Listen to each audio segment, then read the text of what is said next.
Hello everyone, my name is Bradley. I have a bad taste in music and I'm going through some stuff right now. I don't know if it's allergies or I'm sick or what it is, but I feel fatigued, I feel low energy. I feel awful. But I will not let it get in the way of me discovering what the 21 Pilots Dima lore is. People have wondered, Bradley, will you ever give a shit about the lore of Dima for 21 Pilots?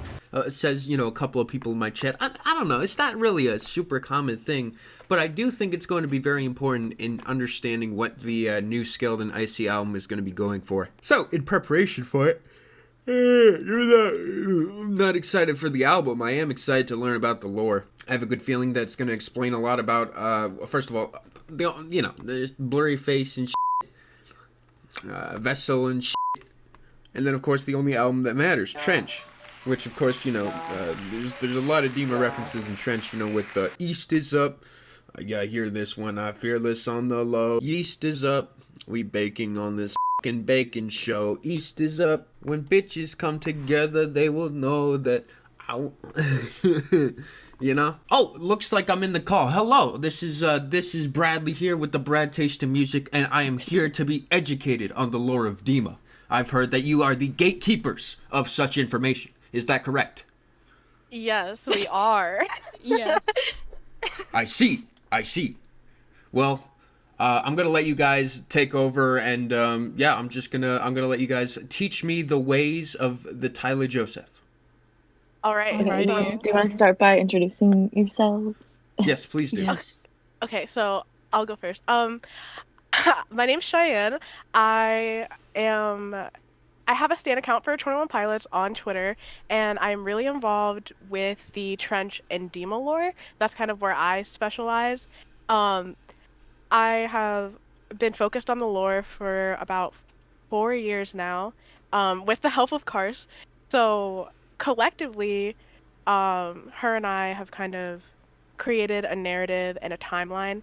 And if you guys need any sort of credibility to her and I, together we had came up with a theory that ended up getting liked by Blurryface himself. Mr. So, Blurryface, the real yes, Blurryface. Wow. the real Blurryface. We'll discuss his Twitter and what that means later in the slides. Well, But I'm excited. Yeah. This is gonna be. I mean, already this is more in depth than I was expecting. 4 years. That's crazy. yeah, huge. So, All right, Kirsten, what so is it? yeah. Hi, my name's Kars. I have been a 21 Pilots fan for a very long time, since early 2016. And I have been researching the character of Blurryface specifically ever since I started liking the band. So, like 5 years now, dedicated to one character. Very fun, very exciting. And it means a lot to me, so I'm really excited. So does this mean that when Tyler Joseph couldn't explain Blurryface in the interview, that it was actually because he couldn't explain Blurryface and not because the interviewer was being nosy? I mean, yeah, I've had quite a few people say that they think that I know more about Blurryface than Tyler, but I don't think that's true at all. I think he's just a little bitch sometimes. So, Exactly. Oh, that looks great. Okay, sweet. The 21 Pilots lore crash course. All right, this is gonna get pretty intense. I'm gonna put on my thinking cap real quick. Okay. I don't actually Yeah, have a thinking cap. it is unfortunately. intense. Um, so the way that we have this set up is we have it separated in eras, and we have Karsa's specialty, which is Blurryface, and he comes first. And then we have my specialty, which is Blurryface and Dima, and that comes next. And then we'll kind of throw in our 2 cents here and there. And hopefully this can make you appreciate 21 Pilots' music a little bit more. Okay. Yes. Do you think Okay. this will make me appreciate? Oh God! Ooh. It scared me, Jesus! Jump there. Oh my God! Oh, that's a very cursed image. So Yes. when you say that I will appreciate the music more, do you think that I'm going to appreciate because the older albums, whatever, like Blurryface and stuff, Yes.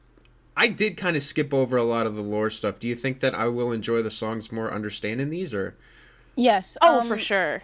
Because, okay, here's the thing. So, I watched your very first Blurryface reaction video when it came out. And I thought it was hilarious because, like, I love Blurryface, like, the album, the era, everything. So I thought it was funny. You made great points, by the way. But it was just funny to me because, like, the whole time you were missing the lore aspect. And I think when you know more about the lore, it kind of, and, like, the stories and stuff, it makes a little bit more sense. It's still a little bit, but it makes more sense, I feel like, for people who don't really love it. And then it's really cool to, like, once you, like, learn about this, like, go back into the, like, really old music and kind of find out, like, where everything, like, stemmed from. So, yeah. Good times. Yeah, I 100% agree. I mean, I also watched your Blurryface review when it first came out, and I think knowing where all of these songs and the metaphors and stuff are coming from really allows you to delve deeper into the music and really appreciate it for what it is and the story that it's telling. So I think you'll probably end up liking the albums a lot more. Awesome. All right, Karsha, you ready? Yep. All right. All right. Jump scare. So that's Blurryface, who you just saw in the previous slide. So now we're going to get kind of more into that. I know I didn't watch the whole thing, but in your reaction to Blurryface, you initially referred to him as like this invisible anxiety monster. And I mean, you aren't wrong, but there's a little bit more to that, I feel like. So Tyler created Blurryface to personify his flaws and his insecurities that he, thought he personally had, but also other people. And he said he wanted to give Blurryface a seat at the table in his mind. So whatever you envision that to be, that's kind of what he was going for. And then he represented the character by putting black paint on his neck and his hands, because the black paint on his neck represents suffocation, and then the black paint on his hands represents kind of his fear of what he creates and like restriction while creating. And he said those were his biggest insecurities, so he wants to like visually represent those. And he wore this paint like all throughout the Blurryface album cycle because he kind of became the character, but we'll get onto that more in the next slide. Can I ask, it's really so edgy. With the image that was before with that, Yes. like, is there any, like, the artistic decisions behind there? If you could go back to that picture, Yeah. Could you explain this image a little bit more, actually? Okay, so this is Blurryface. This is Blurryface, like, as a separate being, not in, like, Tyler's body and stuff. So if you look at the original album cover for Blurryface, it's 9 circles, and then 2 of them are red. If you have a physical copy of the album, you can actually take out the circles and the patterns, and the patterns turn into the lyric sheet, and you can see every song on Blurryface has like a pattern to go along with it. So you can see all the patterns for all 14 songs.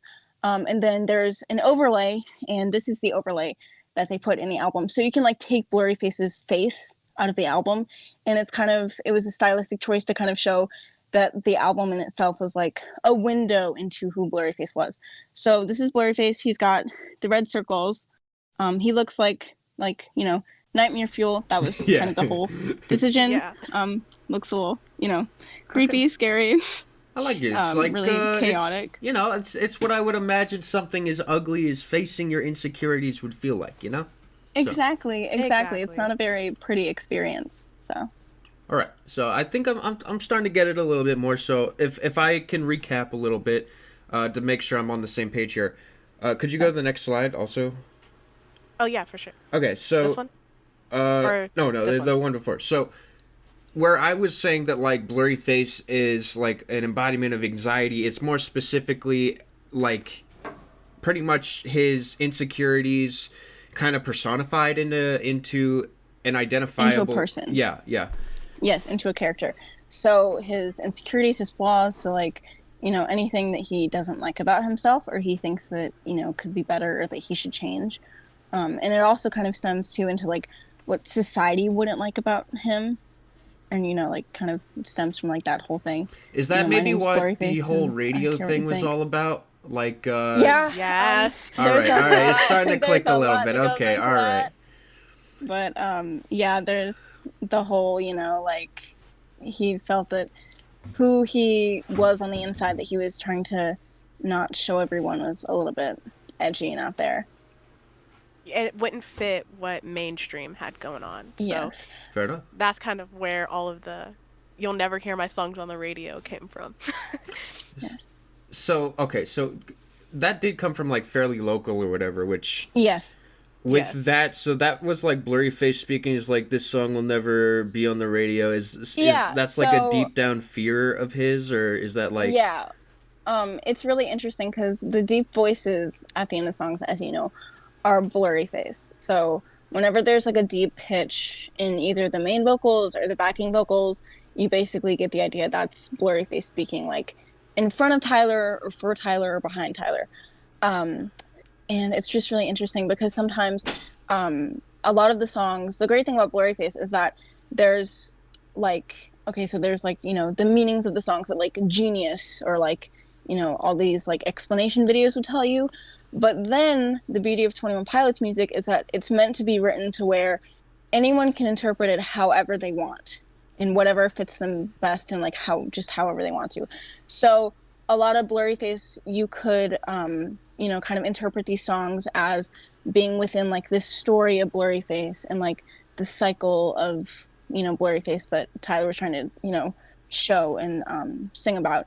okay? And so a lot of these songs, I want to like, they make have a meaning, mention but then really they quick. have- Oh, I'm so sorry. Yeah, go ahead. I wanted to make a mention really quickly. So I was editing my Vessel Part 2, and in the song Screen, once again, like because that album did come out before Blurryface, I'm imagining that the character might have already existed because I remember specifically in a line. Now it's kind of clicking a little bit. It was like, this song will get no radio play, but then there was also like a pitched down vocal in there, and I was thinking like, why Yeah. is this there? Why is that there? But now So- I hear this and I'm like, oh, Yeah, okay. go. All You're right. getting it. You're on the right track. That's perfect. All right. Yeah, That's All right. exactly Blurryface existed He- for a really long time. As a very well. long time, just not explicitly as Blurryface, like the name Blurryface. But and this is a little bit of 21 Pilots history. If you go back, thematically, Tyler has always written about the very like vague idea of good versus evil. And so the good versus evil, you know, took form in many ways. It was mainly Tyler versus something. So Tyler versus society, Tyler versus religious doubt. And then it became Tyler versus himself. So even though Blurryface wasn't a character called Blurryface at the time, Tyler was still writing songs about battling with himself and battling with his insecurities. So he took a lot from those older songs like the Deep Track and Screen. He used that as inspiration for Blurryface. All right. Sweet. There you go. Karth, you ready? Alrighty, so Blurryface, in the music videos that he appears in as Blurryface, has red eyes. And this is seen in Fairly Local and Stressed Out, both the songs with like the deep voices in them. He gets a cameo in those music videos. And the red eyes, you know, just mean like bad or evil, you know, stuff like that. But also, Blurryface just isn't, you know, this person who looks like Tyler. He can look like the, you know, Nightmare Fuel that we just saw. That was his Twitter profile picture. He can be a dog. He can be a skeleton. He can be 9 crusty old, you know, men in red cloaks, as we saw in Trench and stuff like that. He has a lot of different forms, and he can be like invisible or like just the voice in your head. But a lot of times, because Tyler tells stories, he wants to have like a physical character. So the line, for example, in Heavy Duty Soul, death inspires me like a dog inspires a rabbit. This idea of like the dog and the rabbit. The dog was Blurryface and the rabbit was Tyler. Okay. And then these visuals were shown like in the show. So this dog visual, you can kind of see above that paragraph. This was actually not a visual like during Heavy Duty Soul. So they would take the dog and the rabbit story and make them like concert visuals for other songs. So this one specifically came from the song Hometown live, which is really interesting. Okay, yeah, that is so. Like a lot of hints that they drop are through like live shows and stuff. Is that like a common thing they do? Yes, that is Yes. a very common thing they do. So you really got to be like paying attention to like everything with this, right? Yes, Yeah. and another thing that I did not add that in the slides that I do want to talk about is Tyler. Like when I say Tyler, I mentioned that Tyler like became Blurryface. You know, like and during the cycle and stuff. He would literally like play the character during live shows and during concerts. So if you watch performances, if you ever like get around to it, or whatever, of like Blurryface songs being performed, like Stressed Out or Riot, or really any concert from the Blurryface era, he has a very specific stage voice he uses. He has like really weird like mannerisms that he kind of, not weird, but just like unique and very different mannerisms that he uses to just kind of portray the character very differently. And it's really interesting because like you see Blurryface come to life kind of before your eyes. And he's like a real person. And the whole point of that was that Tyler said, if I become Blurryface and I like take on everything that I'm like dealing with and all my insecurities and crap like that, and I go on stage and I see all these fans, that are here to support me, those insecurities will kind of fade a little bit, and I'll kind of try and like get over them almost, or compensate for them. So what he would do is he would put on the paint, and so then obviously as he performed and he got all sweaty and the paint started to fade, it would be like the metaphorical like defeat of Blurryface, because the paint would go a little bit away at the end of the show. Very triumphant. Yes, very. Yes. And something else I kind of want to mention is, from Blurryface to Trench, there has always been a narrative being told in their live shows. Yes. So the visuals and everything that you see from the Blurryface era and the Trench era, they're telling a story that goes along with the track list. So that's something to pay attention to. Their set lists are very like specific, like the songs are in place for like a specific reason. Okay, and so they do a lot of like set pieces and stuff. The only thing I know about the set list is like, don't they like how they ended off with trees, right? Every time that's Yes. Mm-hmm. So could you maybe explain a few like specific things with the set list that are symbolic, or? Yeah. There's tons. Do you want to cover the Blurryface ones, and I'll get the Trench ones? I mean, yeah. So, like in Blurryface era, for example, they would start off each show with the song "Heavy Dirty Soul," and I would have to like pull up a Blurry era set list. So I don't think I know any off the top of my head. I mean, I probably do, but I just can't think right now. They would like start off the show with "Heavy Dirty Soul," and obviously that's like where the album starts, and that's where like Tyler is saying like, hey, like Blurryface like has control over me, all this kind of stuff. So like that's kind of, you would get this like really like heavy like Blurryface persona like performing during Heavy Dirty Soul. And then as the songs went on, it was like a lot of like the songs from the Blurryface album, it would like the character would be like more like prevalent and stuff. So like during like Stressed Out and stuff, which I think came pretty early on in those shows, he would get really, really into it. His voice would change up a little bit.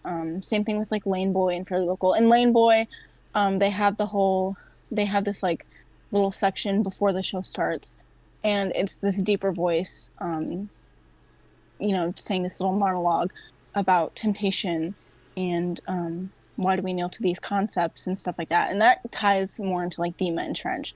But it's really interesting to see like them kind of take like these little moments like before the songs kind of start, and to kind of like show more of the story with them. They would play a lot of videos before some of the songs. For example, Josh actually had his own little Blurryface character for the live shows and stuff called Spooky Gem. And that was actually... Yes. Spooky Junk. No, Spooky Gem. Oh, I thought Spooky Junk. Okay, Spooky Gem. Okay. You're close enough. The J's, they get all mixed up. And this is actually not like Josh's kind of decision to start off with. I think the fans really developed that character and like made him into a more of like a Blurryface character as the era went on. But there was a video they would play before the song Polarize, where you would see like Josh's Blurryface demons and like in the background all the deep voices, and it was like really like scary and stuff like that. And then during Blurryface tour in 2016, before Ride, they showed a video of you in a forest, and the Ride music video is set in a forest, so that kind of makes sense.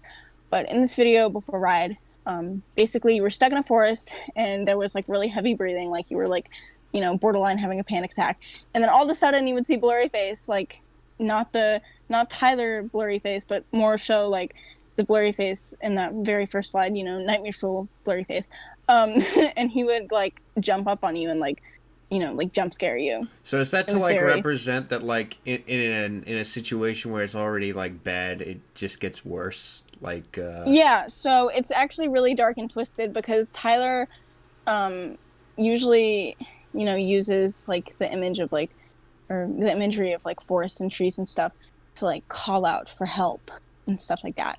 So it's they kind of like twisted that in a way, and they made that video, instead of calling out for help and receiving help, you call out for help and you're two alone, and then, you know, you kind of just like everything goes backwards and you just get worse.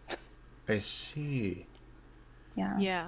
And then with the trench era, there is a few components of the live show that are like very important, such as going from the main stage to B stage.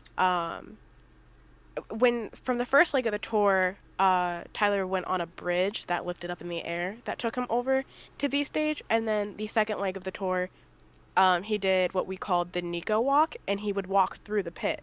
And that was kind of representative of the whole going low. Going low is something that you see as a constant thing throughout the narrative, back in Blurryface as well. And that's basically the way you get out of that mindset. Like, you shouldn't take the high road, you need to go low. Is that why it's like I'm higher when I'm lower? Because I'm thinking like Nico and the Niners, like. Exactly. Okay. And Yeah.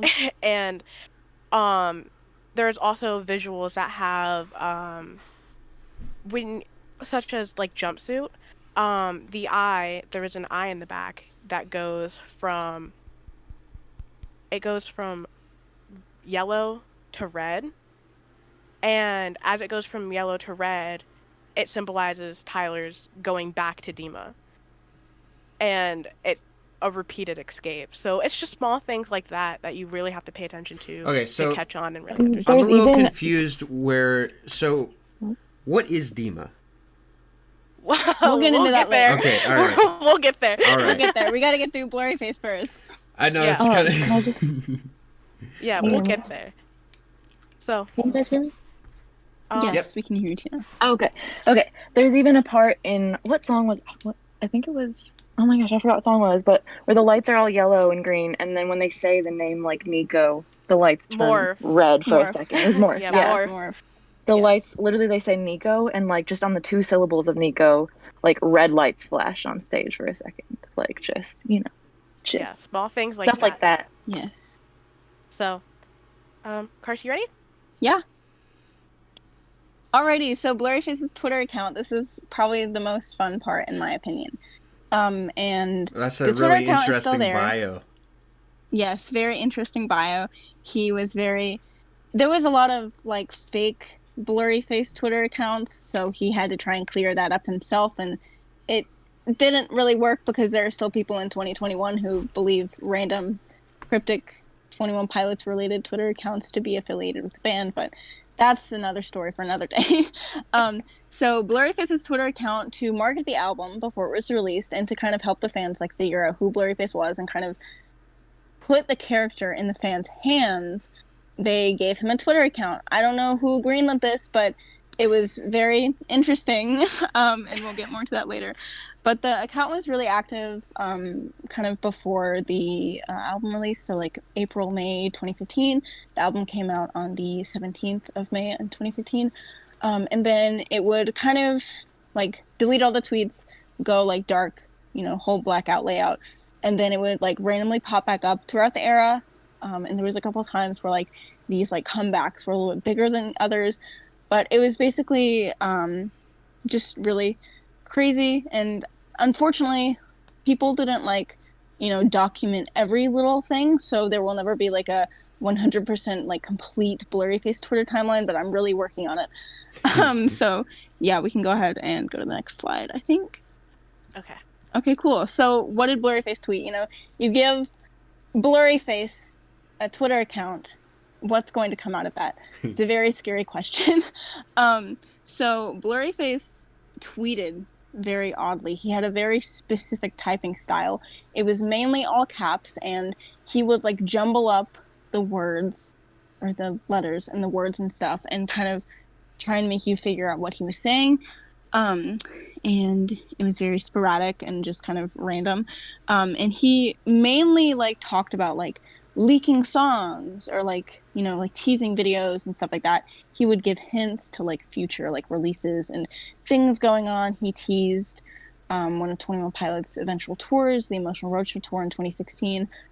He teased the 21 Pilots Mute Math collaboration in late 2016 in December. So were these leaks, the fact that Blurryface is the one leaking this, does that have like a connection with Tyler's insecurity of like maybe he doesn't know how people are going to think of it when it comes out? 500%, and we will get onto that later. There's a perfect example to kind of demonstrate exactly what you're talking about. Damn. I know too much about 21 Pilots at this point. For someone who do. You're doing so good. Thank you. Yeah, thank you're you. doing Character great. development is immaculate, Brad. I absolutely love it. Thank you. And he tweeted, he also used almost every other Twitter feature, including posting photos and videos, liking and replying to people, retweeting things, DMing people. He even blocked people and then unblocked them later. He would change his layout frequently. Were there any people that were like interesting that he blocked and unblocked? No, they were just random fans. Oh, okay.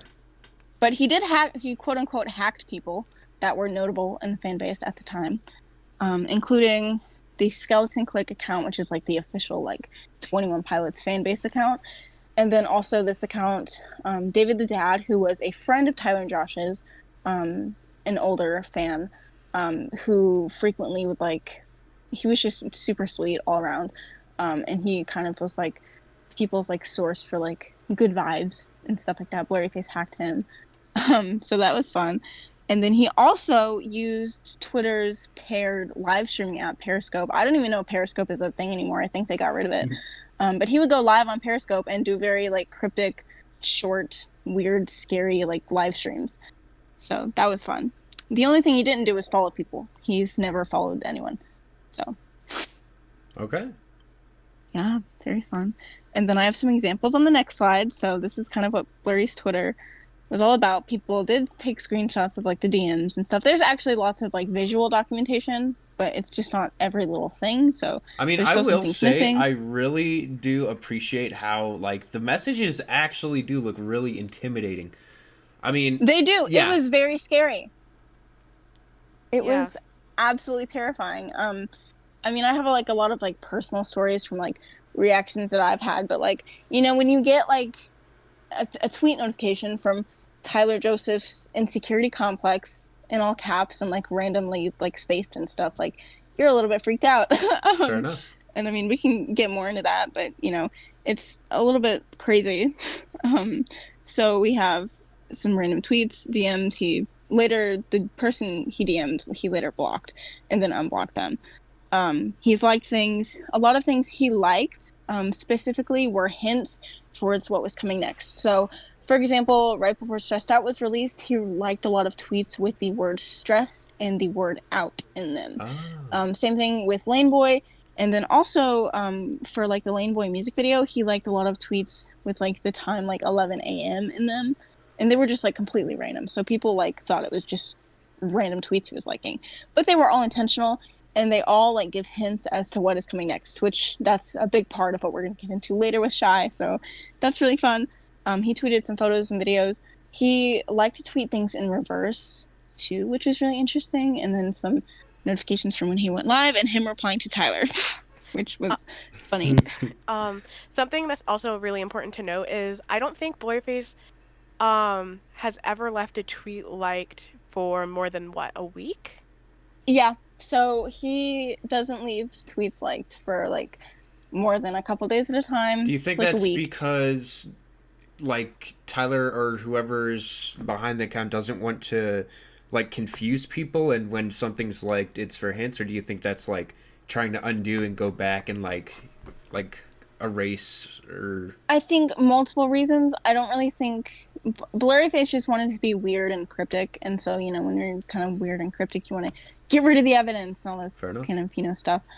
So that motivation, and then also just, to generally, like, not confuse people too much, because he was a little bit helpful when it comes to, like, what's coming next with the band, which I regret saying because, obviously I don't like him, but he did help us out a little bit. So, yeah, it was just kind of really, he liked to have, like, a clean slate to go off of. Okay. Alrighty, so the biggest thing he did was, or in my opinion, the biggest thing he did was leak the entire album.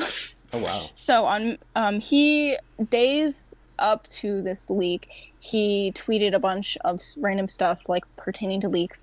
He tweeted this thing where he said force their hand, and he was basically talking about like he forced like the band to sign off on this like leak or something, and he like posted a screenshot of like the phone call and stuff. And then he, in this tweet below, he said like tomorrow, like he was very like insistent on letting you know that something was happening tomorrow. And then he also went on Periscope with a physical copy of the CD that he wrote on himself during the live stream. You can see his lovely chicken scratch. You can barely read it, and he didn't cross the O the right way. The O cross is backwards. Oh, damn. And he also wrote 21 Pilots as 2-1 Pilots, which, the band doesn't like to do, so why would he do that? I don't know. It makes you wonder, about the other... maybe he represents the 19 missing pilots, He's the numerical... Honestly, if we want to bring that joke into it, maybe. The outdated, horrible... I know you've probably heard that a million times, this. I was like, yeah. I have. If I had a penny for every time I heard "Where are the other 19 pilots," I think I would have enough to buy a house. Damn. And pay off the mortgage. Yeah. So, and then he let us know when he leaked the album, and then he eventually, because like when he leaked the album, people were like, "Oh my god!" Like, like, "Oh my god!" Like someone leaked the album. Like this is so bad. And then people were like, "Wait, hold on a minute!" Like Blurryface was talking about this. This had to be like the band themselves. Like this is okay. This is ethical. This is an ethical album leak. And so eventually, Tyler actually like acknowledged the leak, asking people, "Do you like them?" And obviously Blurryface said no, which goes back to what you were saying about like Tyler's scared of like whether or not people like the music. So this is a perfect example of that, because as soon as Tyler asked to click if he liked the music, it's as if it doesn't matter what anyone else says besides Blurryface in a way. Yep. Mm-hmm. That's a big aspect of it. He logged out of his account and logged in the Blurryface account and said no, and then left it at that. I understand. And then the album leak. The album was supposed to come out on May 19th. The album was leaked on May 9th. So even though it was taken off like a day after it leaked, so it was on Ghost Tunes for like a day, they eventually like released the album sooner. And I don't really know why exactly that was. If you want my take on it, I think either they were worried about people not streaming it when it came out, so they kind of released it earlier so people would go ahead and have it, or they just didn't release it, or they just wanted it out there earlier. I don't know. Yeah, it's weird because, I mean, if you're going to leak your entire album, I've never heard of an artist leaking their entire album and then like expecting it to sell well. Yeah. I mean, knowing them, knowing how much they probably put into live shows, I bet that like the revenue from the albums or whatever probably wasn't even the big point of it. Maybe they just I'm not sure why they would release it early, but it's really interesting. Blurryface, he doesn't make sense. Little to literally like nothing he does makes sense most of the time. So you just kind of expect weird shit and go along with it. Exactly. Stuff that doesn't make sense. So good for him, I guess, leaking his own album. What a smart marketing move. Alrighty, and then he took like long breaks after he did things like leaking the album.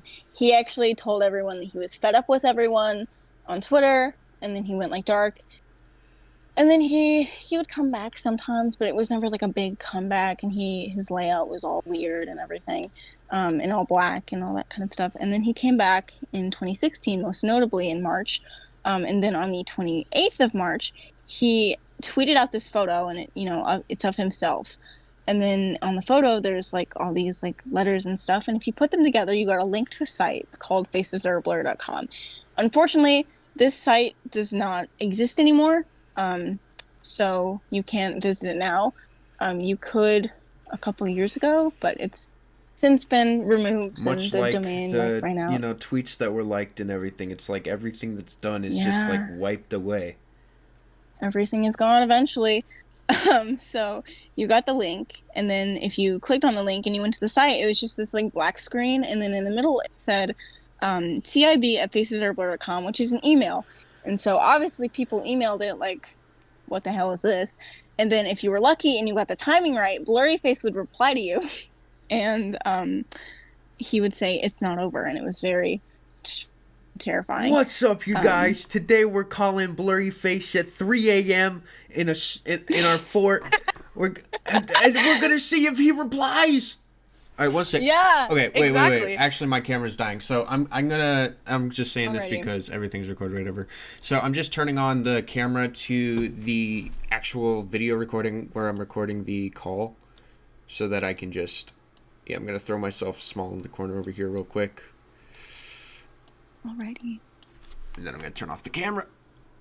You guys are kicking ass. I'm enjoying this so much. Oh, yeah, this is great. I'm having such a good I'm time. actually like, I was afraid that as soon as this started, I was going to be like, oh, like not, yeah, exactly, like. Yeah. But there's a lot to unpack here, and you guys it's have so just cool. done such an incredible job at documenting Yeah, this. seriously. And I've been a fan honored. since 2013, and I'm still like, I'm just enjoying this, like, reminiscing of all this stuff that Yes, happened. it's the nostalgia, It's so fun. the nostalgia aspect of it all. It's like So- It's so I love awesome. it. I love Thank it. I you. love it all.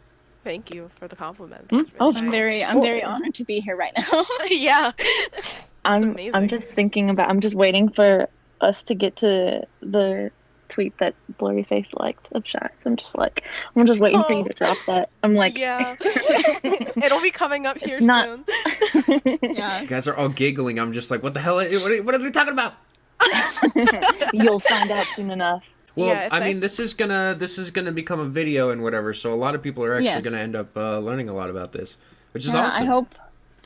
I hope to one day make like an actual like timeline of stuff, and it's like I want to, like, me and Chey have talked about like working together and like making this like huge like thing just for like this resource for people to go to. So this is like Yeah. the start of it. So we've even talked, like, That's we've so thrown cool. back ideas of like podcasts and stuff that really Oh can yeah, just we want to start a document all of it. podcast. So That is such a good idea. You guys are very like well spoken about it too. Like Thank you. it's very, Thank you. very eloquently spoken and easy to follow. Yeah, and you're not very just easy like- to follow. Yeah. You're not just like ranting about things. It's like it all is like very.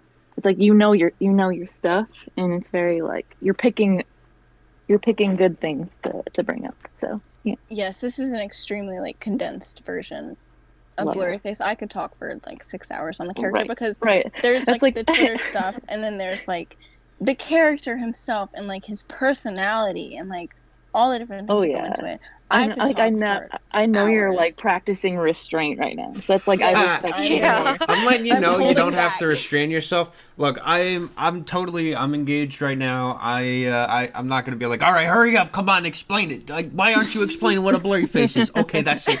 All right, you guys, thanks for coming here.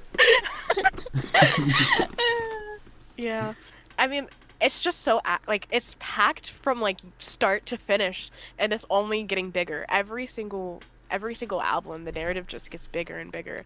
It just So- and I feel so bad for like new fans who like are just coming in like this era and like this album, and they're like seeing all this stuff about like, you know, like these like bishop thingies and this Dima city and propaganda, and they're like, what is this? And you have to go. You can't understand any of that without understanding like Blurryface and like all this stuff from like 5 years ago, and so you have like, you know, It's so 6 funny. years of content to sift through.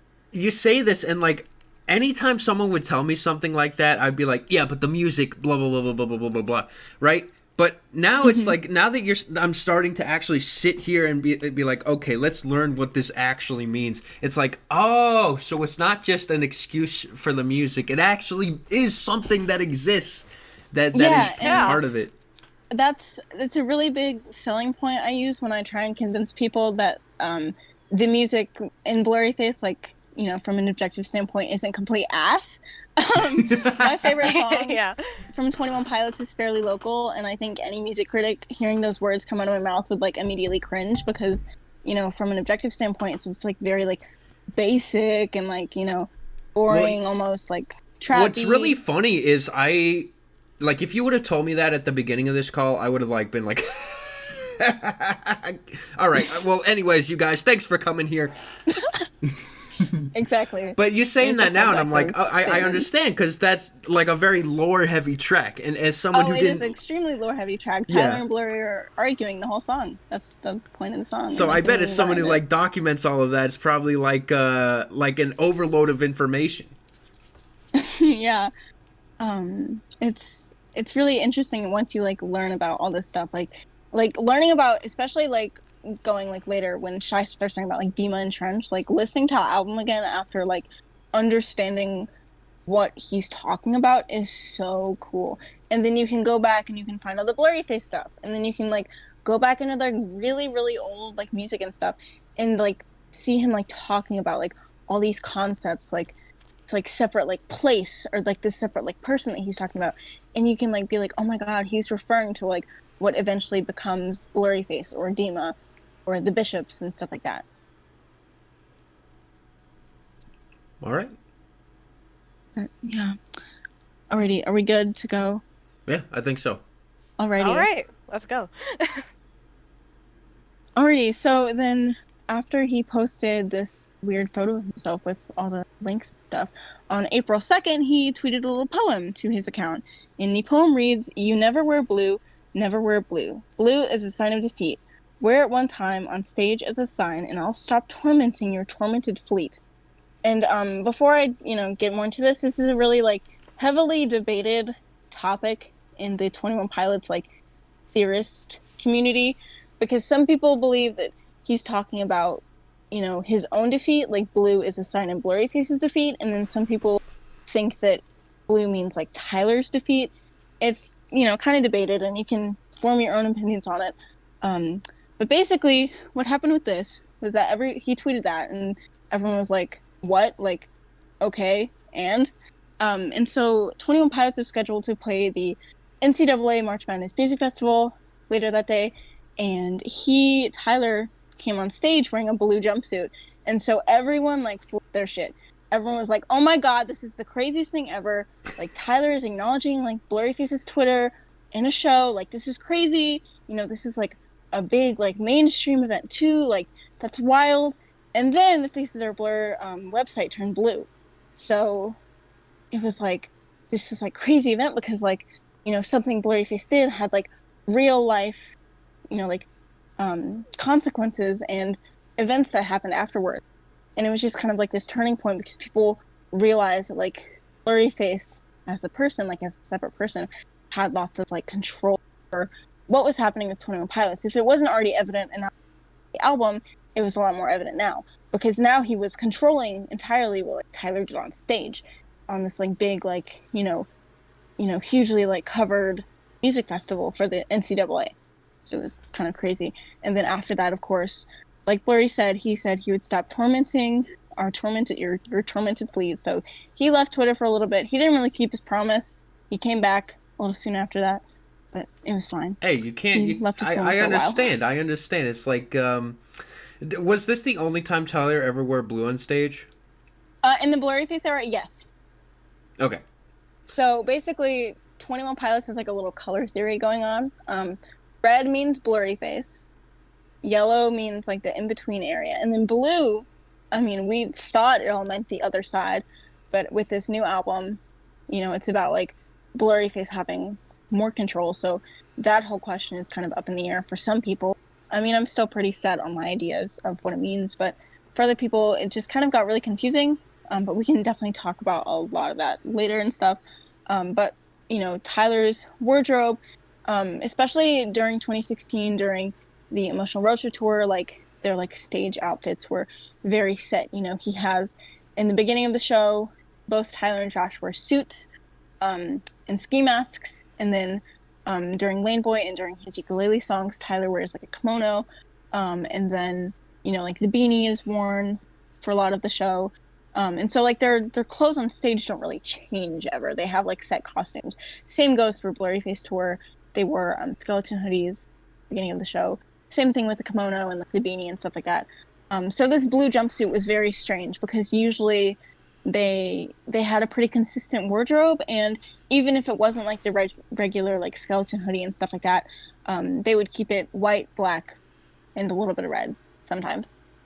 So this blue was like crazy. It's also important here to note the date that this happened. Yes, keep April 2nd in mind. It comes back later. April 2nd is a very important date, so. Yes.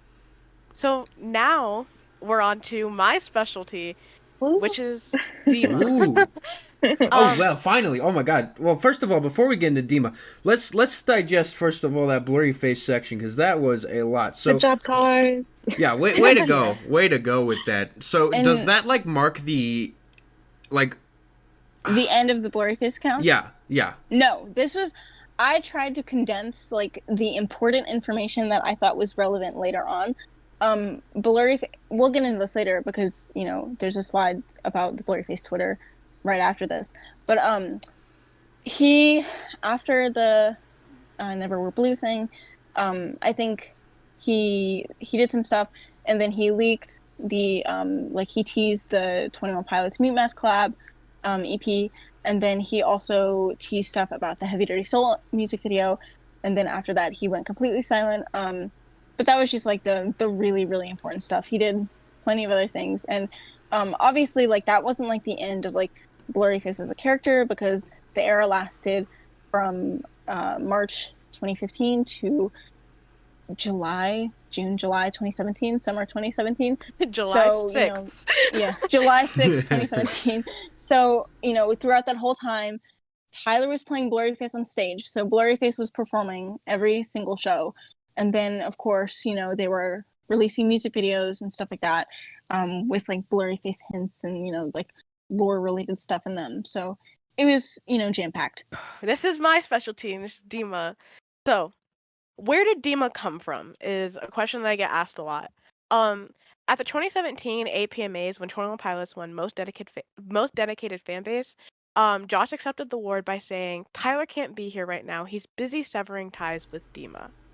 That's also, hey, the first thing I think is like how you're mentioning with the blue suit, how that's like a big mainstream thing. This is a much bigger, like this is just like straight up coming out and saying like, right, like accepting an award and saying Tyler is dealing with Dima. That's a pretty big deal. It is. It was a huge deal, and we had no idea what it meant at the time. And there was a lot of theories about that went on around it, because Dima is also a record label, and we thought that 21 Pilots might have been changing record labels and things like that. You thought it was a record label? I thought it was a security company. There were so many things that everybody was joking about, like that Dima could be.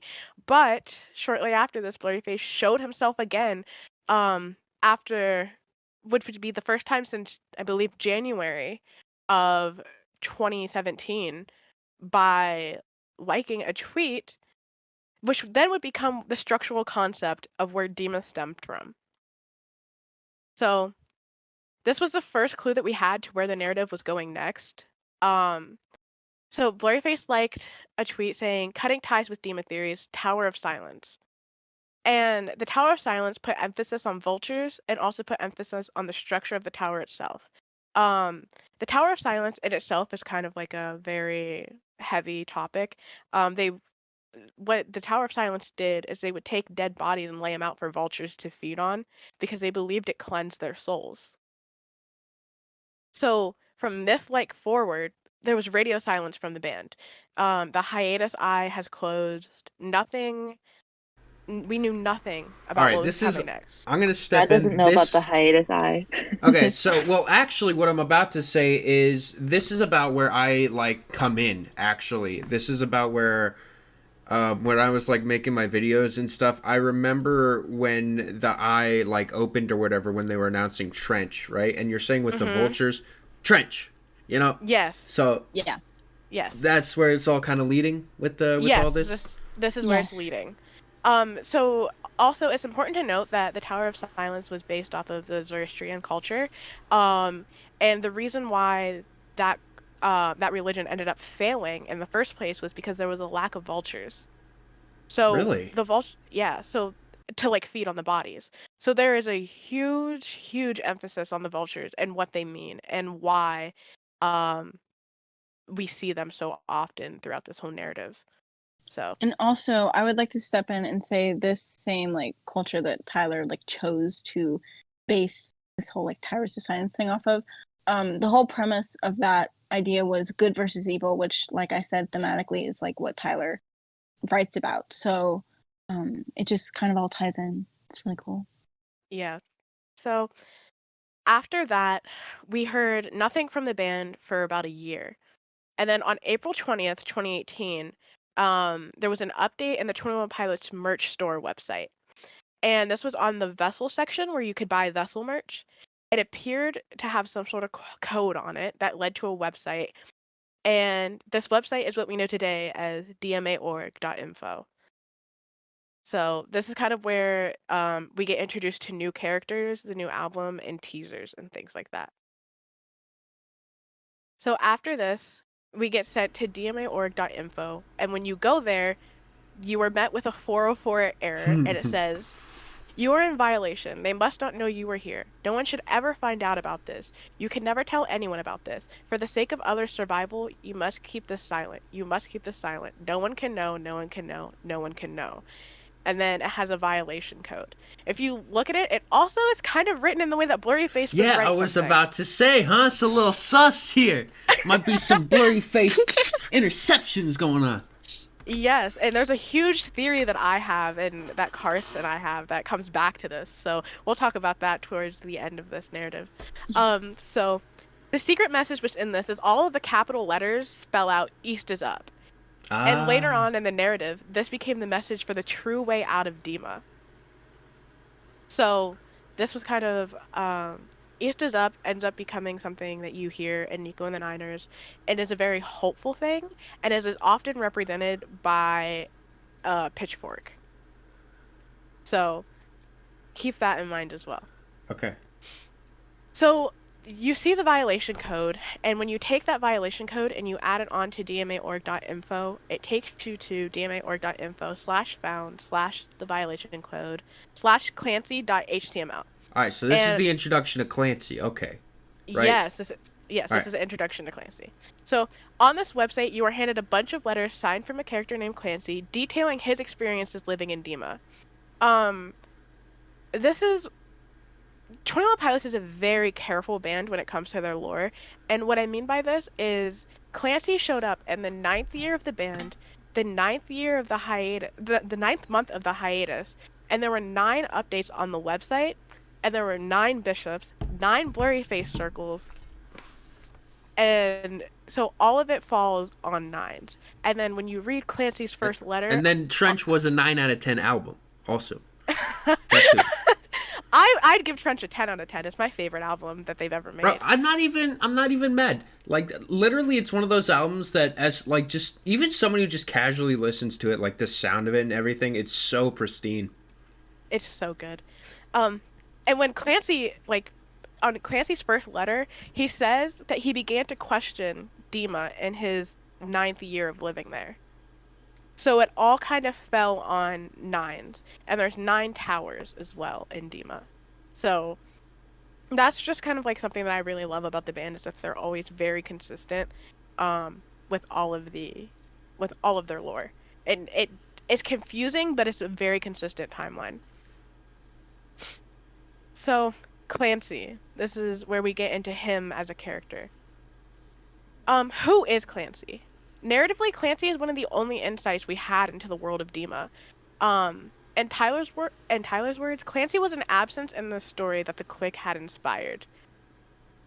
So, Clancy in itself, like in himself, detailed his experiences in Dima, what it's like being there, what the bishops are like, how he felt, the people he saw, how ruthless the bishops could be, it really gave us an idea of what we were defeating in this next album. And he gave us snippets to Nico and the Niners. There was a source code in the website where if you clicked it, it was Blurryface's voice saying "Keep Ned by you."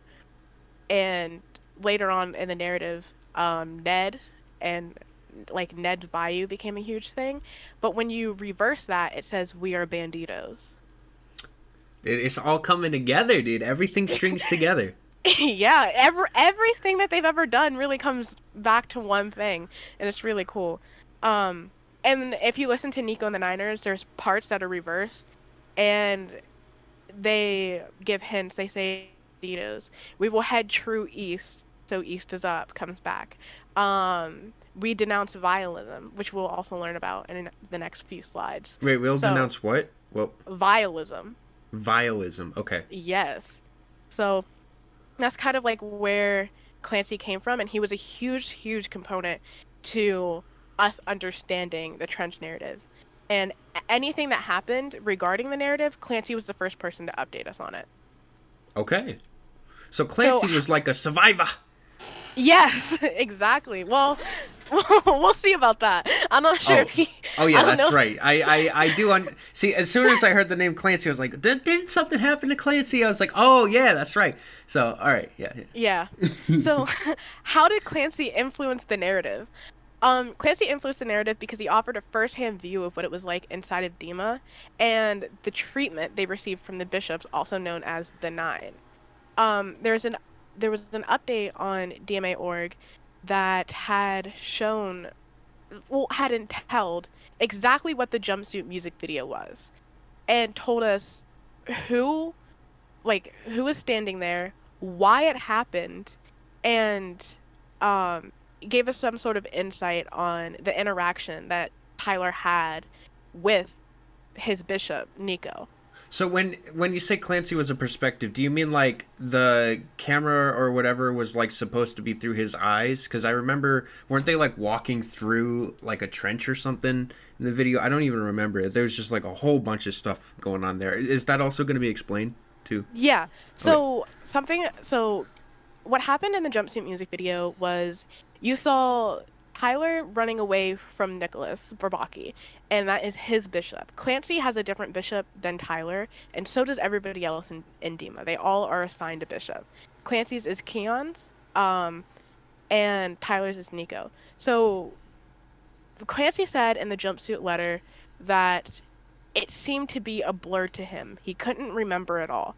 And if you watch the jumpsuit music video, on the edges of some clips, it's blurred in, and it's usually from a cave, which is where Clancy said he was writing his letter from. Ooh, okay. So we believe that we've seen some of his point of view through jumpsuit, but that's never been confirmed. I think it's very plausible. I do. So that's something that we thought of, and Clancy, he also said he's never seen a bishop as ruthless as Nicholas Bourbaki. And that whatever he did to Tyler, in that music video, he's never seen done before. So that kind of shows you the relationship that Nicholas Bourbaki has with Tyler and how interpersonal that is. Are you going to go into what the bishops maybe like represent? Kars has a whole there's a section in here about bishops, and then Kars can like explain what each bishop means. I'll do my best. Here we go. The bishop. bishops. So every bishop name is based off of a song on Blurryface. So there are 9 circles on the Blurryface album cover, and so there are 9 corresponding bishops for each circle on said album cover. So it comes out of lyrics. So Andre comes from "And Repeat Yesterday's Dance."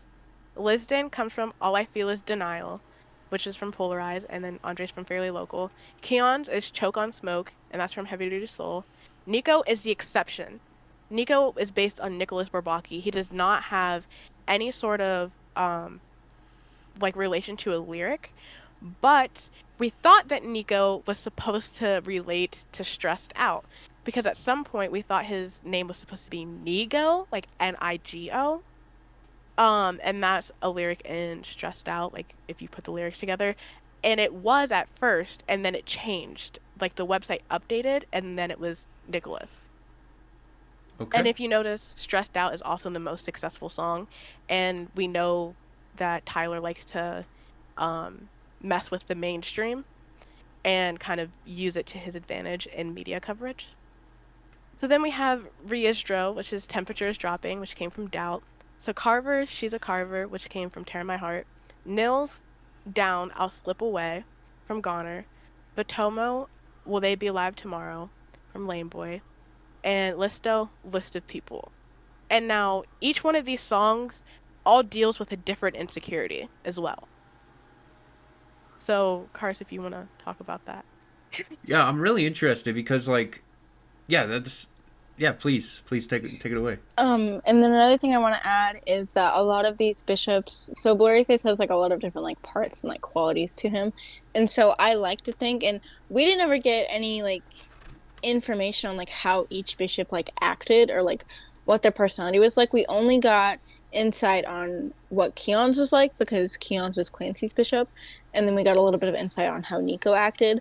And they all act pretty static. They were all featured in the video Nico and the Niners, all 9 of them. So, we could have gotten like some clips there to go off of, but they were all acting pretty static as characters. So there's not really much to go off of. But fairly local, the kind of insecurity shown there is like this fear of like change and this fear of like kind of like not being able to like change for the better, but like also not wanting to like let go kind of the past.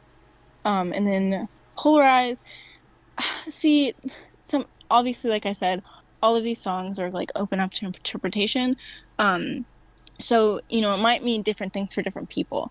But Polarize, from what I understood when listening to the song and when analyzing lyrics, is about not being able to like split yourself into like good and bad and like letting the bad like, overtake you. Like the whole song is like, help me polarize, help me polarize. Like he's saying like, help me split myself between Tyler and Blurryface. Like help me kind of take Blurryface out of my body.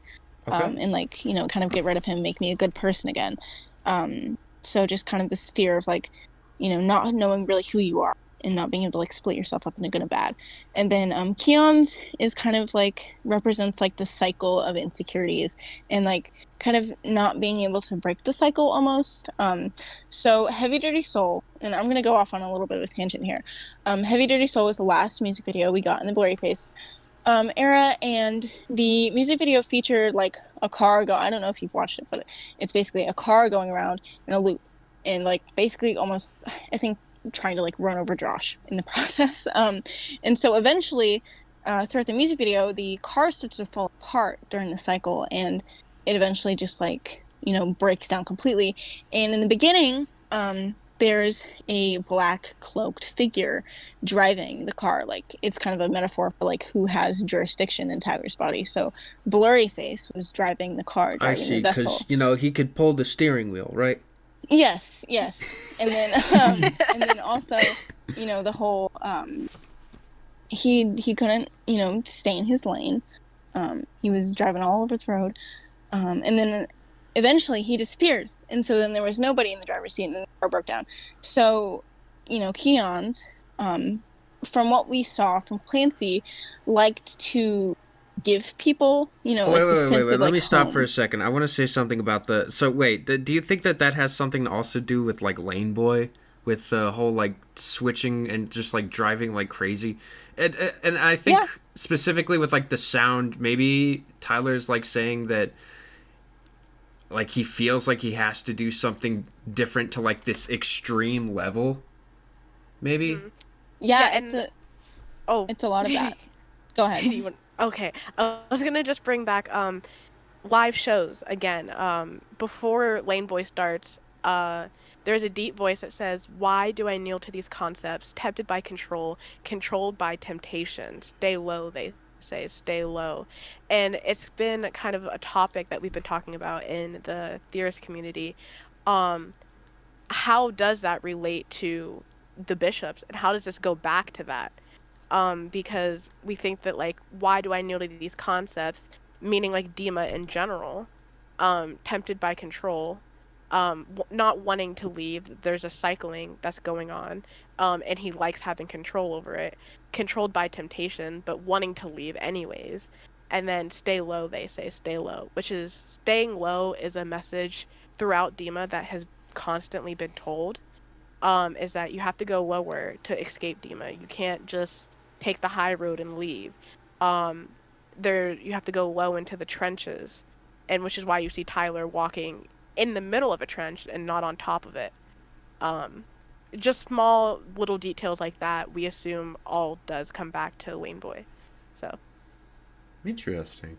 Yeah, there's All right. lots of little like Easter eggs. They like to put in like, Easter eggs in their music videos and like the live shows and all that kind of stuff just for like fun for the fans. It's a lot of fun like diving into all this stuff.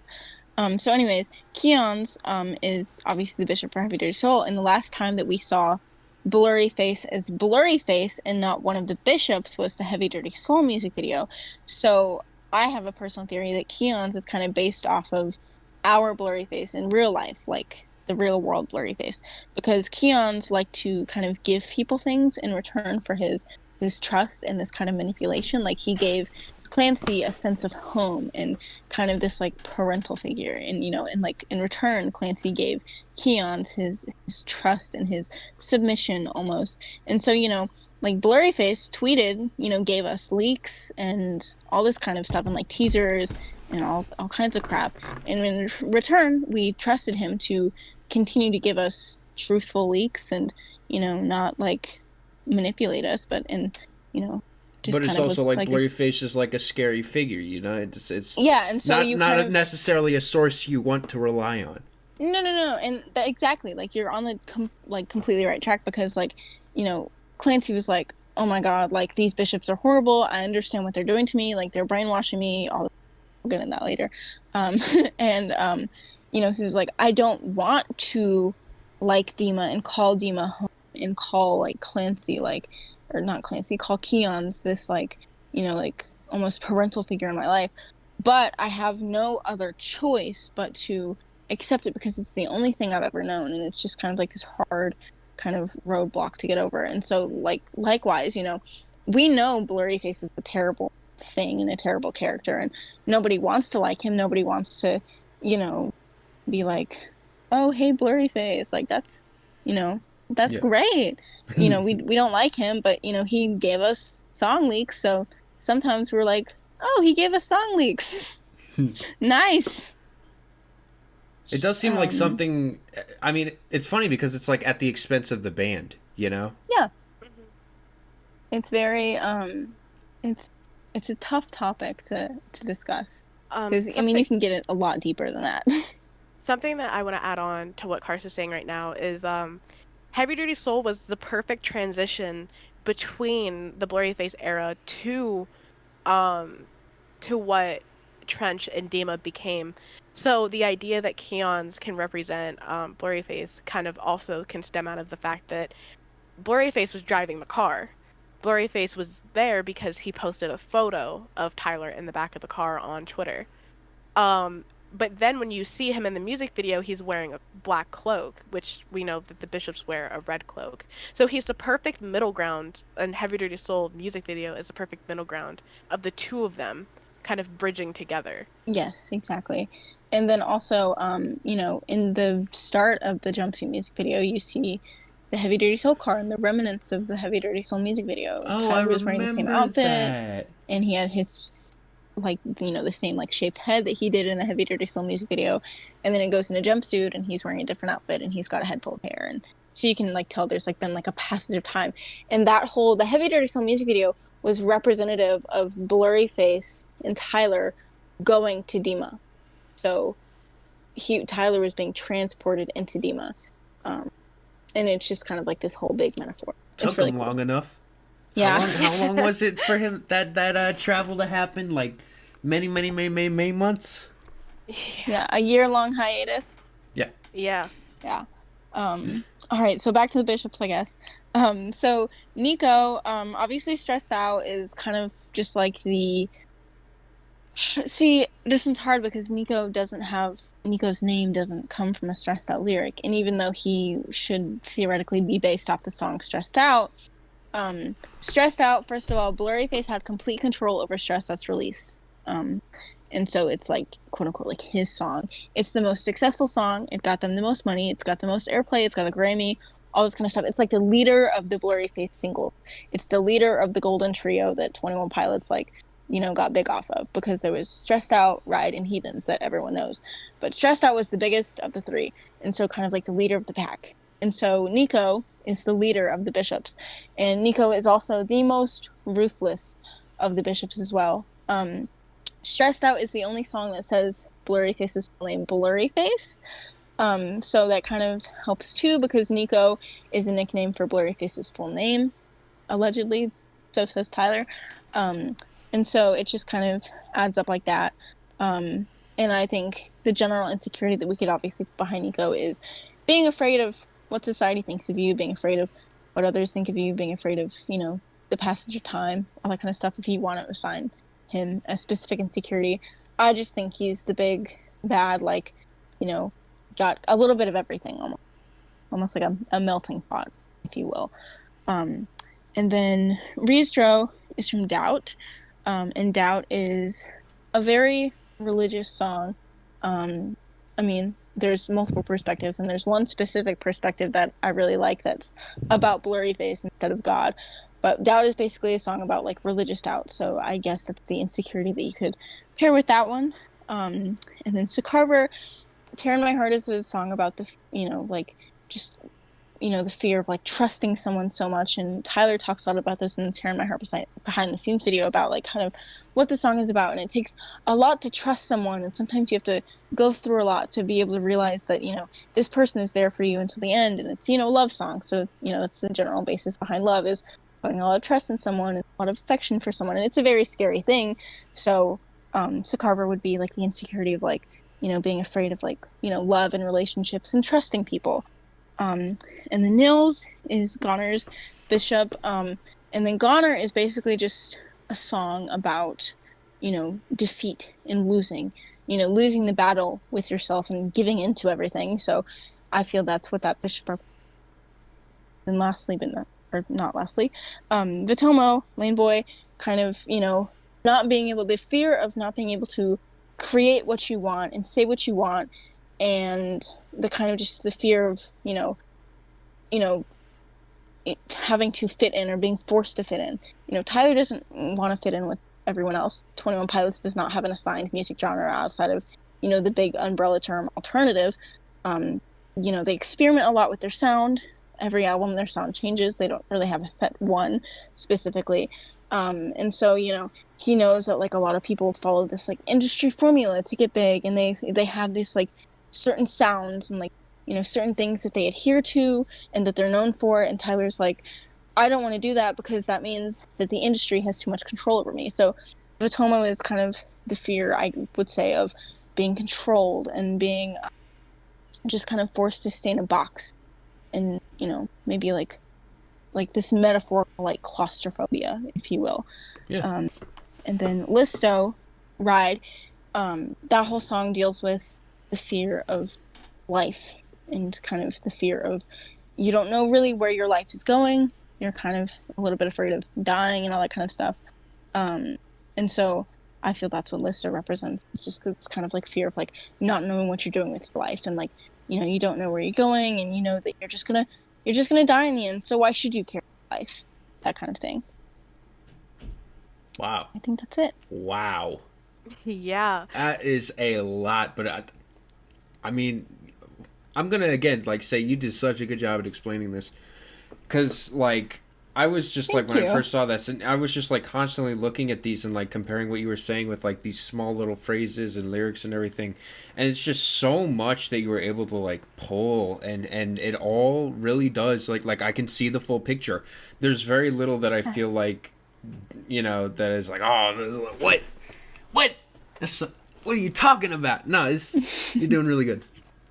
Thank you.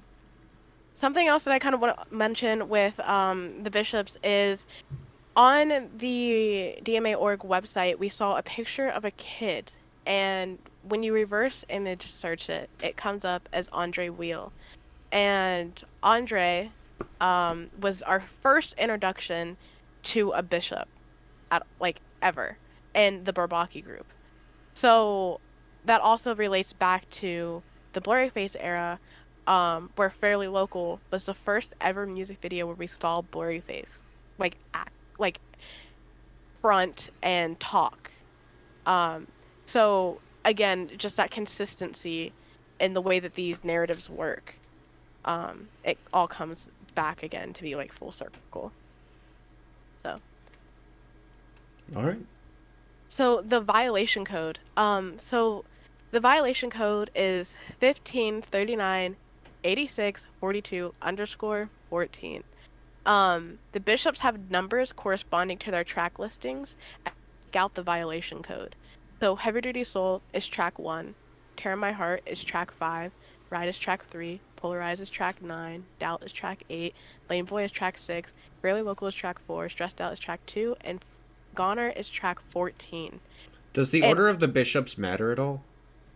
no, not in terms of like what they do or and levels of power. It just kind of ended up well, the order of the bishops matter in terms of the circles on the Blurryface album.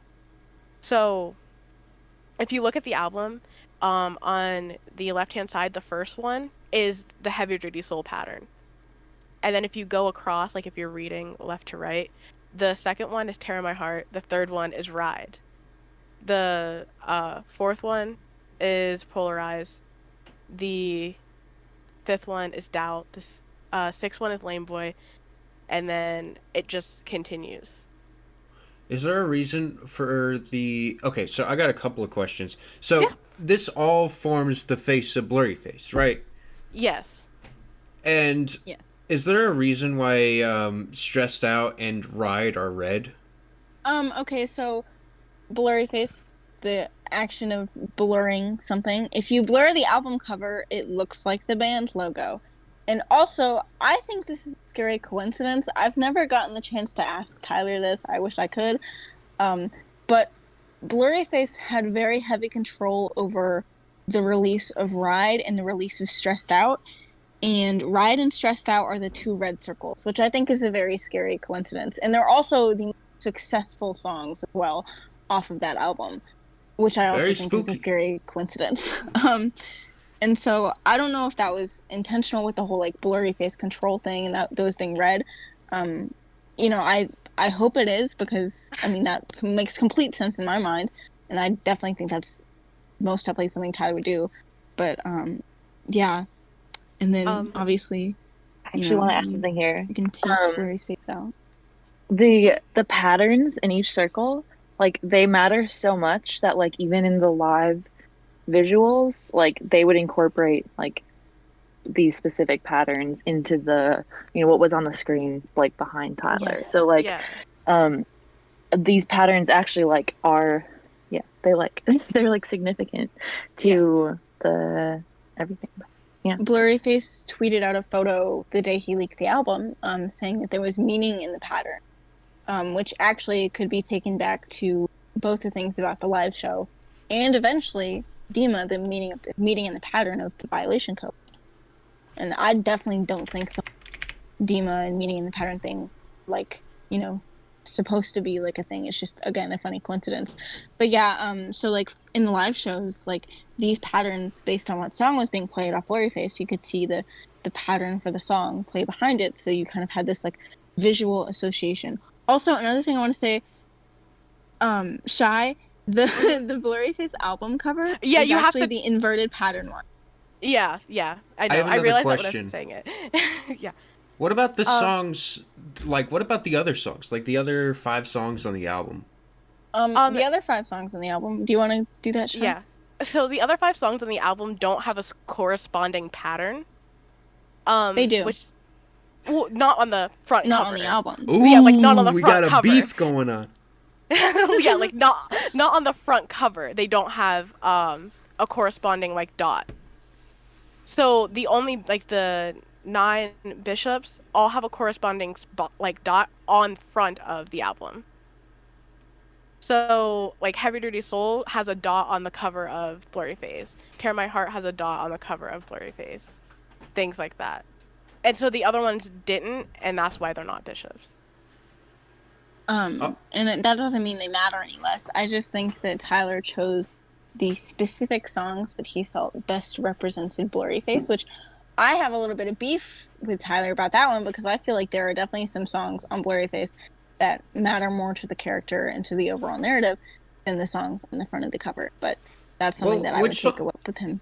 I'm actually curious. You want to elaborate which, like... Message Man, for one, is a very, very, very important song. And we can talk about this later because it has to do with, like, the new album, the new voice, stuff like that. But it has a ton to do with just the general message of, you know, and, like, the stuff behind the lore and, like, you know, all this kind of stuff. And I think, personally, I have this whole, like, you know, interpretation of this where it's a conversation between Blurryface and Tyler, and like it's, you know, in Blurryface's perspective for the most part. In my eyes, I've always heard it as Blurryface being the one singing, because, you know, he talks about how secure he is, and I feel like that's very important. I feel like it deserved a spot on the album, but I guess not. That's okay. I mean, I would have to agree with Message Man not having a bishop. I remember when the bishops first came out, like, Carson and I were on the phone, and we were just complaining the whole time that Message Man didn't have a bishop. So, Message Man is the only song on the album I have saved to my library, actually. Message Man is my second favorite 21 Pilots song. Taste. Taste. So, like, going back to this, when you take the clue East is up and you take the map that's on the right and you flip it to where the east side of the map would be up, all of the bishop names align with the songs on the cover of the Blurryface album. So where are the bishop names exactly? You have to zoom in really, really close. Yeah, it's like it would be like right here. Oh, so there's like, yeah, okay, I see that. So, like, Chey, if you went back to like the first slide, like the very first like picture of Dima you put, like in the in your whole little section. Wait, which one? The very first one. Yeah. So this is a map of Dima. The Blurryface circles are in the middle, and these, like, physically are like towers. But, like, if you zoomed in a lot, you could see each little circle is labeled bishop name. And then these in the middle also have a bishop name, and they go all the way around. Dude, so I'm just gonna comment. This looks badass, and knowing that, like, those are like towers in the middle. First of all, it reminds me of Gemcraft. Okay, let me get that out of the way. All right, but then, like, there's like this whole like barrier around it, and it's really cryptic. But knowing, see, now that I know, and now I didn't notice the middle now with the 9 towers, but everything just connects and starts to fall into place. And, you know, Tyler kind of had to put down hints that everything was connected. So, of course, when we see those 9 circles, we think, oh my god, Blurryface. Like, so it kind of connected. We were like, oh, this has so much to do with Blurryface. And it was kind of easier to figure out. So it's nice to see this, too. Is there a significance to the outer layer? Is that Chey, something... do you want to talk about that? Oh, yes. Okay, so the outer layer are called the walls of Dima. And, certain walls on the outside of Dima you can't leave from. So there is only one way to leave Dima. And so we know that if the website wasn't terminated right now, I would show you. But on the side of one of Clancy's letters, it says the west wall is blocked. So you can't leave Dima going west. So the outer layer, like, of Dima and stuff like this, there's certain ways that you can leave, and there's certain ways that you can't. So it's very, like, structurally, everything about it is incredibly important to the narrative.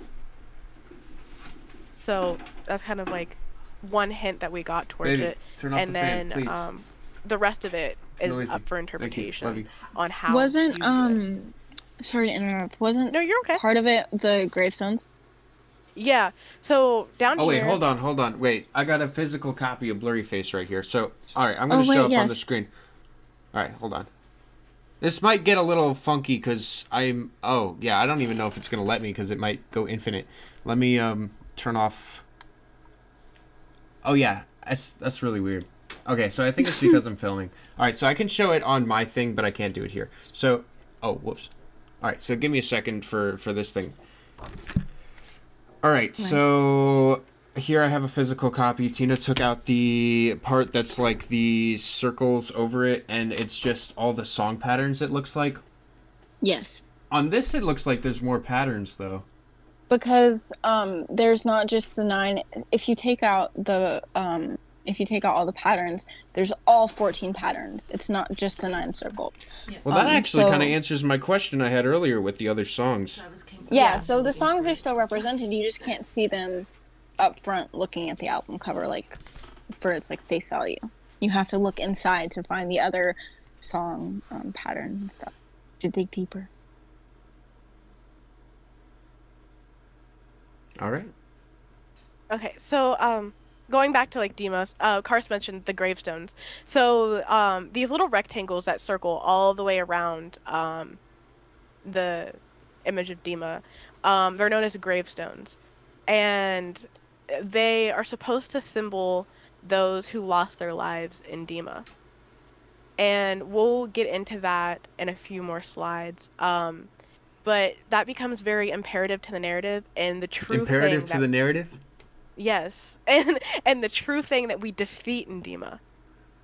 So something that we have to learn is with the Blurryface era, the thing that you were defeating was Blurryface.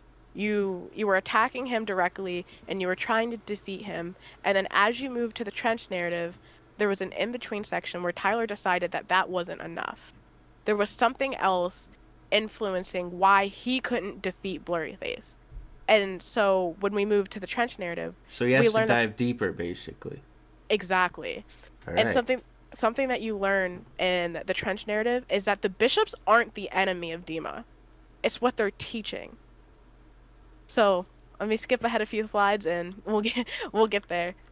Um, so we'll talk about who Nicholas Bourbaki is, and then we'll get back to that. So Nicholas Bourbaki is Blurryface's real name. And where did the name Nicholas Bourbaki come from? So the Bourbaki group is a group of French mathematicians, and the Bourbaki group came up with a staple symbol that would be shown throughout the course of the Blurryface era, also known as the empty set. And we hear Tyler address Nicholas Bourbaki one time on the whole album, and that was in Morph. And it's on the album Trench, of course. And going back to what Tina said from the live shows, when Tyler says Nicholas Bourbaki, the lights go red. So it's like Blurryface, you're saying his name, so he's there. I So, see. and then the empty set kind of throughout the Blurryface narrative, we've talked about how like the empty set really means filling up something with meaning. It doesn't mean anything right now, but that doesn't mean that you can't fill it up with meaning later. So, And also, I would just like to jump in because I know this can probably get confusing. Tyler's not saying that Blurryface is a group of French mathematicians. So like Nicholas Bourbaki is like a real thing in real life. You know, the group of mathematicians, they were a group, but they operated under one alias. And then he just took that name and he decided that's Blurryface's real name because they created the empty set, which is so he just took their name basically. yeah, that's like kind of like where the name came from, but it doesn't like really hold meaning towards the towards Blurryface as himself. So, as we move on, what has the band said about the Bourbaki group? So, Tyler said the Bourbaki group named themselves after Blurryface.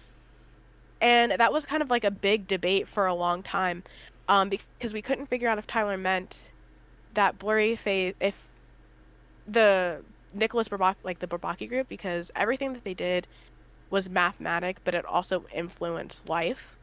So it was kind of like a philosophy type thing as well. So we weren't sure if the key components that the Bourbaki group created was what made Blurryface. But then we've came to the consensus that him saying that meant that the Blurryface album had to exist, and he had to fight Blurryface for some sort of amount of time before he could break it down into 9 things and fight it individually. Ah, And so okay. So then the character Nicholas Bourbaki came from an old character Blurryface and finding where he's from and what he represents. And this kind Okay, of goes wait, back. wait. I got one question. Yeah. So, if Nicholas Bourbaki's, sorry if I suck at pronouncing the name. If he's one of the bishops, right, and he's Blurryface, but if the combination of all of them forms Blurryface, how does that how does that work? So basically they're all derived from Blurryface. So it's the Bourbaki group is what they're called, and they're called the Nine.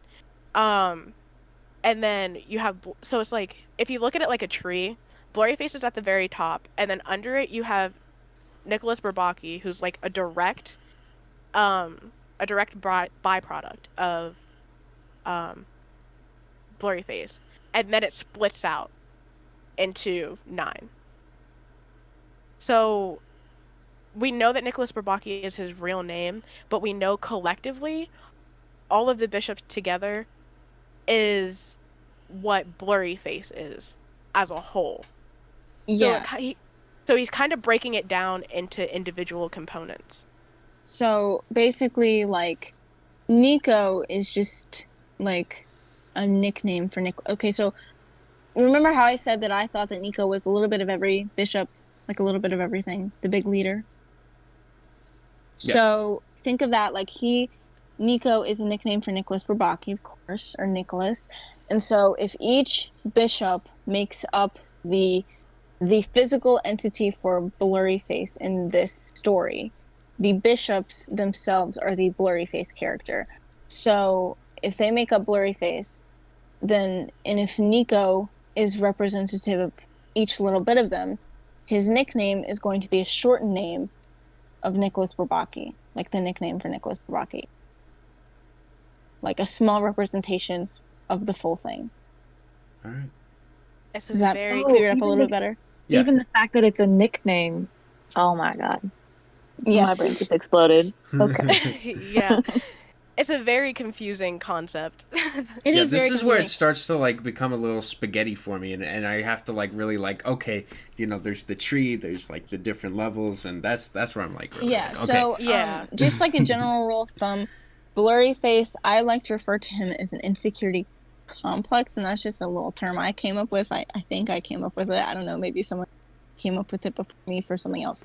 But so like there's this idea of Blurryface, and like, which is basically a character that represents your insecurity and flaw and evil. So with each story, there's a Blurryface character. So in the Blurryface era for the album, we were showing the story of Tyler fighting Blurryface, like the physical human Blurryface dude. And then like there's like little micro stories. So like in Heavy Dirty Soul, the little line about the dog and the rabbit, the good person, Tyler, is represented by the rabbit, and Blurryface is a dog. And then in the Dima and Trench storyline, the Blurryface character is represented by the bishops. So the group of 9 is Blurryface. And then, like, if we go way, way, way back, a good example I like to use is the song Glowing Eyes off Regional Best. So there was Tyler, and then he was facing this group of glowing eyes. And those glowing eyes were Blurryface. Does that make sense? My question is, how much of this was developed back in that like regional at best vessel era? Like, yep. Tyler always knew that he was writing about good and evil. And as he wrote more about it, and as he answered more little questions about himself and his music and stuff, he was able to eventually take from everything he'd previously written and made Blurryface. So when he was making Blurryface, he was like, let's take concepts from these older songs and just make one big character. Okay. Something that's also important to note is Tyler was writing Ride back in 2014. Yes. So there were already, and Bandito and like from Trench was being written back at that time as well. Also, go ahead, Chey. Oh, I was just going to say, so the concept and the idea of where he wanted the narrative to go has existed for a really long time. Yeah. So. I would say if we want to date it, Blurryface as a character he probably figured out, oh, this guy, his name is Blurryface, like in 2014, around that time. Because there's also they did a photo shoot with Alternative Press back in 2014, and part of the photo shoot they colored on each other with markers, and Tyler and Josh did, and they kind of colored themselves too. And so Tyler in 2014, before Blurryface existed, um, probably while he was writing those songs, he colored his hands and neck black with the marker, like scribbled all over himself. And so that was kind of like a hint as to what was to come. And also, he was developing Dima as well in Trench way back in the Blurryface era, and back, in Wade Vessel era, because Doubt, there's a whole section where it says gnawing on the bishops claw away their system. That is about the Dima bishops, and like back when Blurryface was like bishops, like what is he talking about, like bishops? But then it eventually made sense in 2018 when we were given Trench. Something that I also want to note is something that helped me when separating the Blurryface narrative and the Blurryface character from the Bourbaki group is I see Blurryface as a mindset. Blurryface is a mindset, and then the byproduct of that mindset came the Bourbaki group. So whoever like really has the mindset of what Tyler thinks Blurryface is kind of going to be that Blurryface character. So I just wanted to like throw that out there just in case that helped. And like I said, he finds a story that he wants to tell, and he's like, what is Blurryface going to look like in this story? Is he going to look like real world Blurryface who looks like me and has red eyes? Or is he going to look like a dog? Or is he going to look like a skeleton? Or is he going to be like this invisible like voice in my head? Or is he going to be the bishops? Like, he kind of makes a new Blurryface character almost every time he, tries to write different things. And also, a lot of people call like Blurryface, like the guy on Twitter, Nico. I don't, because that gets it confused with like the bishops, and I think that Blurryface, like the guy with red eyes, and the bishops are like completely separate characters, obviously look very different, and they exist in like different universes. So I kind of try to look at it as like, I don't know if you're a Marvel fan or anything like that, or if you've seen Spider-Man movie, but kind of the idea that there is a Spider-Man in every universe, but in some universes the Spider-Man looks different, or is it a completely different person, or a different... Yeah, it's a whole different story, whole different everything, yeah. Exactly. So in each universe, in each story that Tyler tells, there's a Blurryface character. Sometimes the Blurryface characters look the same, sometimes they're completely different. So like Dima as a universe is completely different from our world, so there's going to be a different Blurryface in Dima than there is in the real world. Yeah. Exactly. Makes sense. I mean, it's like, it's just, same shit, different toilet, as I like to call it. Literally. Yeah, exactly. And also, a lot of this like confusion and stuff is completely Tyler's fault, because he is very stingy on what he likes to tell people, and he literally had like a joke in Trench Era when he literally like, posted a video of him flipping off people to his Instagram, when they were, and the caption was like, when people ask you about Dima and stuff like that, and he was just like walking slowly, like the finger was behind his back.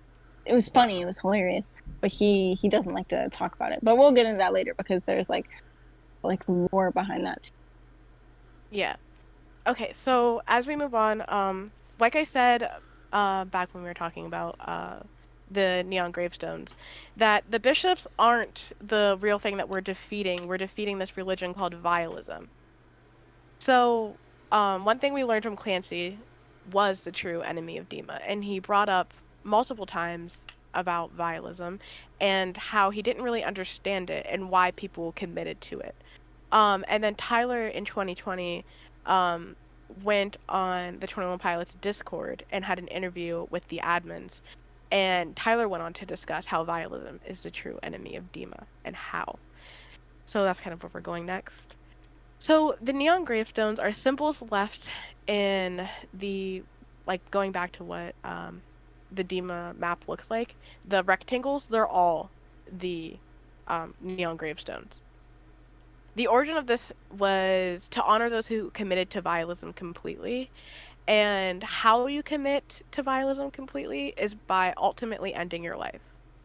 Okay, so with I was gonna say how like Neon Gravestones is talking about like glorified like suicide and stuff.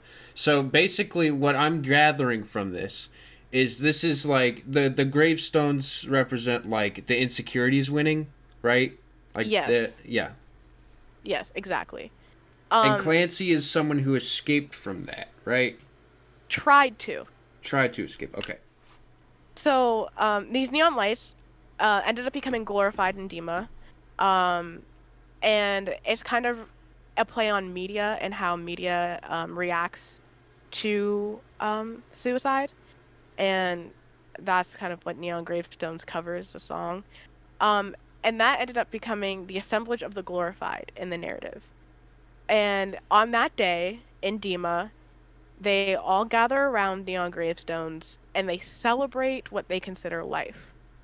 But to anybody on the outside, they're glorifying suicide and wanting you to do the same. So, also, the neon gravestones, as you can see, are the 21 Pilots logo upside down.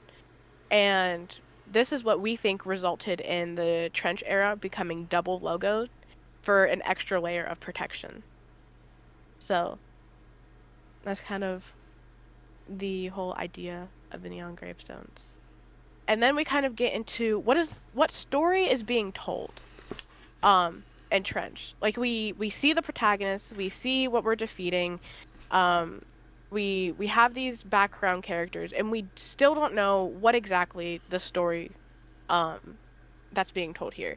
So Trench is a narrative based on like a narrative album based on the characteristics and bases of DMA org. So you to really understand Trench as an album, you have to understand DMA org. Trench entails an escape from a place called Dima to another location called Trench. Trench is supposed to mirror fighting mental illness and the cycles that come with that as a whole. The name and the face wasn't enough to solve these problems, thus came a world and a motive. Tyler describes Trench as a wasteland between two places where he is and where he wants to be. So, Trench is a little bit scarier, a little bit more uncertain, as Tyler describes it, because it was never meant to be a permanent place where he stayed. It's an in between. And where we would go next would be what closed out the narrative. But as we get into Scaled and Icy, we'll learn that we have another bridge before we can go to where we want to be. Okay. Yeah, I get it. It's like this is it's like I mean between where he is and where he wants to be. Shit. Okay. Well, maybe I am like huh. That's a lot to think about. I'm trying to like put it in a box. It's not that easy. Yeah. So yeah, because like he got really frustrated obviously with like, you know, because like Blurryface is a real thing that impacts him, like the idea of Blurryface, like he's Yeah. constantly kind of, you know, he struggles with, you know, mental illness, and he, you know, just like stuff like that. And you know, he just has a lot of trouble, from, you know, what he's told us, kind of dealing with different things and figuring out who he wants to be, and like, you know, all this kind of stuff. And so he created Blurryface to try and help that, and then obviously it wasn't enough for him, and he had more questions, because obviously this whole, you know, thing, like insecurities don't go away. He said plenty of times like Blurryface will never die. You know, you just kind of have to keep nabbing at him and hope that he doesn't come back for a while. And so like the whole idea, like, you know, his insecurities will probably never fully go away, like 500%. And so he has to try and figure out different ways to kind of compensate for them and get rid of them. It's kind of like when you take too much of one medicine, your body kind of becomes immune to it, and then you have to try a different one. So same concept. So, you know, Trench was like, he was like, you know, I'm fed up with what Blurryface is doing to me. I'm fed up with all this kind of stuff. Like, I'm fed up with Dima. So I'm going to take some time to, you know, go in this like little in-between place, Trench, to try and figure out where I want to be eventually, and to try and get to that place. All right. So what comes after Dima, and what comes after um, Clancy and everything that Clancy had told us. So Clancy gave us one last update on DMA org, January 22nd, 2019, and this is when the Chlorine music video came out. In this letter, Clancy talks about how he regretted leaving Dima, and to him, Dima was home. Something that's also discussed in this letter is um, Keon's and how Keon's gives things for in return to trust, and that's kind of we're going back to like what Carr said. Um, Keon's went up to Clancy and grabbed Clancy's face and said, uh, "Clancy, my child, let's go home." And by giving Clancy that sense of home, when Clancy is out in a place that's so foreign to him, and he has no idea what trench is, and he doesn't know anybody out in Dima, and he's not familiar with anything, it was exactly what he needed to come home to Dima, which, as we know, isn't a good place to be. Clancy then went radio silent, and there were no changes to DMA org up until April 2nd, 2021, which, again, if you remember the date, was the day that Blurryface tweeted, "Blue is a sign of defeat." Okay, and so the new colors they chose are blue, and that's when they were announcing that whole thing. All right, so now I was making fun of the fact that it's Dima propaganda, right? But now I actually see and believe and understand that that's not just like something this just because it sounds a little goofy to me as an outsider. Doesn't mean it's not actually some legitimacy to it, and understanding like the background to it. There's more that there's more to be unfolded about how maybe this is about how Tyler's like giving in, maybe. And we'll kind of get into that more. So some before we move on, there was a thing called the Level of Concern alternate reality game, and throughout the Level of Concern reality game, you were sent on a hunt to find codes, and when you entered the codes into the website, it gave you gifts. And and the gifts were pictures, videos, behind the scenes stuff, things like that. And if you completed the ARG first, you got a little USB that had extra stuff on it. And on the USB, there was a video of Tyler, and in the back there was a TV that spelt out "Clancy is dead" in 21 Pilots language. So keep that in mind for where we're going next, so it doesn't seem like we're just grabbing stuff out of thin air. Because that was a huge component to where we're going next in the narrative. So April 2nd, 2021. On April 2nd, 2021, the website was active again. The website was updated with a termination bar, implying that all the updates on the website would be wiped. So, a suggested theory was that the bishops had found Clancy and discovered the website, and this resulted in Clancy dying and the website being leaked. This was confirmed by the Blurryface Twitter account, who broke his 4-year hiatus by liking this tweet. And that is my tweet! Hey! So, Blurryface came out of his 4-year hiatus to tell me I was right. Hey, round of applause. That is quite impressive, I gotta say. Yeah, it was, and I have to say this. I couldn't have done it without Kars. I really couldn't have. Kars, it's literally both of. I say it's our notice because it's. Yeah, but it was also liked within an hour. That is. Yeah. Yeah, he was quick. Yeah. So the idea was, this is just kind of like talk on Twitter. So Kars and I have been very involved in the narrative for a very long time, and when you're involved in the narrative, you start to become watched in a sense. And when things with the narrative happen, they do pay attention to what those people are saying.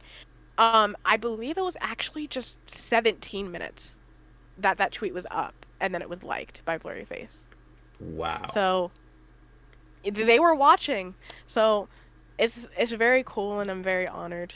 So but it was confirmation that Clancy as far as we know, is dead. And something I want to talk about is smearing, because that's not something that is really talked about a lot, and it's not even a widely known concept.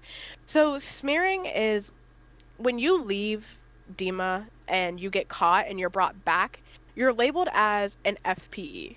And that means a failed perimeter escape. You tried to leave and you didn't succeed, so now you're back and you failed. And that is used to outcast people who leave Dima. And you kind of have to wear this badge, but people wear it proudly in Dima, and that's something that's been talked about. Um, and something that they try to do is they try to make you forget everything you saw out in Trench. The color, um, the greenery, the people, the banditos, the help, the hope. They try to make you forget all of it.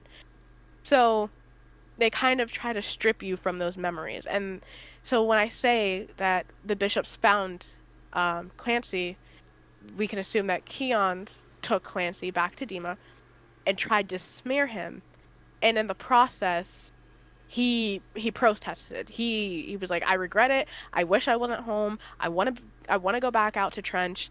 And in turn, they pressured him a little bit more, and then they found out about the website. And when they took that away from him and stuff, Clancy committed to vialism completely, and ultimately Clancy died. Which So wait, is does that mean Clancy took his own life, or? yes. Okay. So Okay.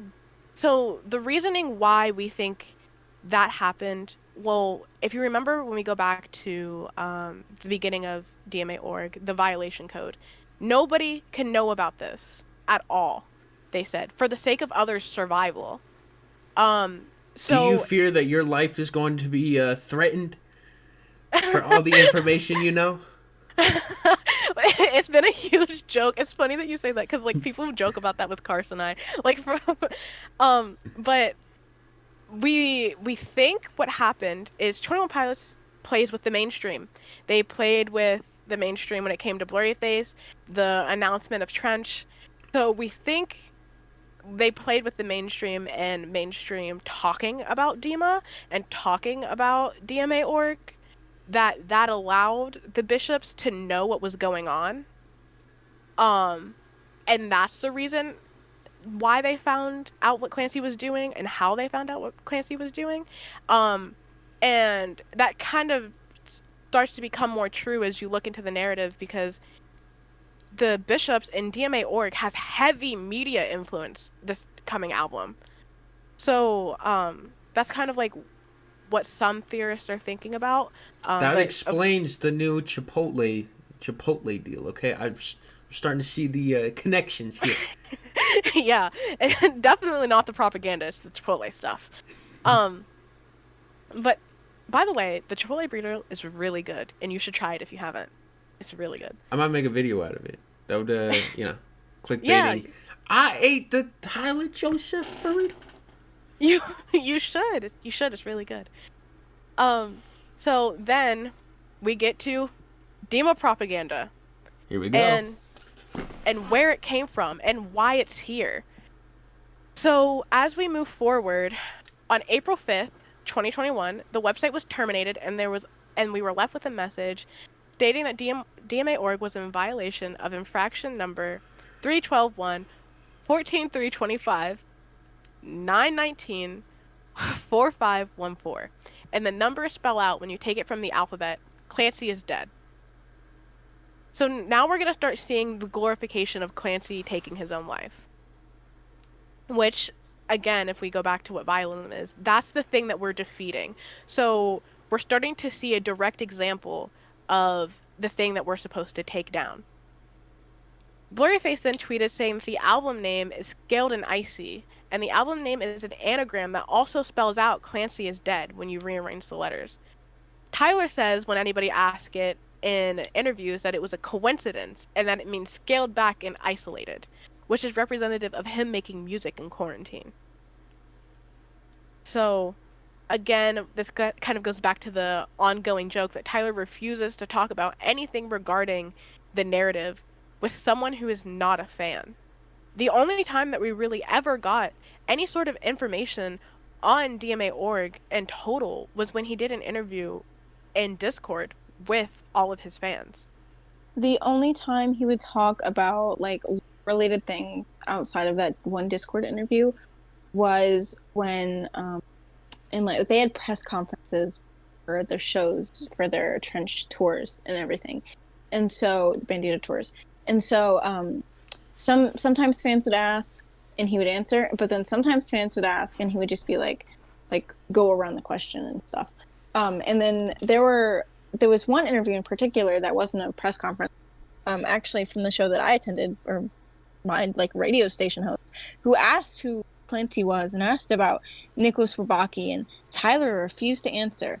Like he was like dead set on just not answering the question. And it just goes back to the thing about, you know, like nobody can know for the sake of other people's survival about like Clancy and stuff, because like if the 21 Pilots, like their fans know how to handle these kinds of like topics and like know that, you know, everything going on, you know, relates back to really serious issues and really, you know, serious like dark topics. You know, if you let like, you know, media and stuff in, they might not get everything, they might not understand everything, and they might, you know, play around with it, and they could say something like super out of pocket.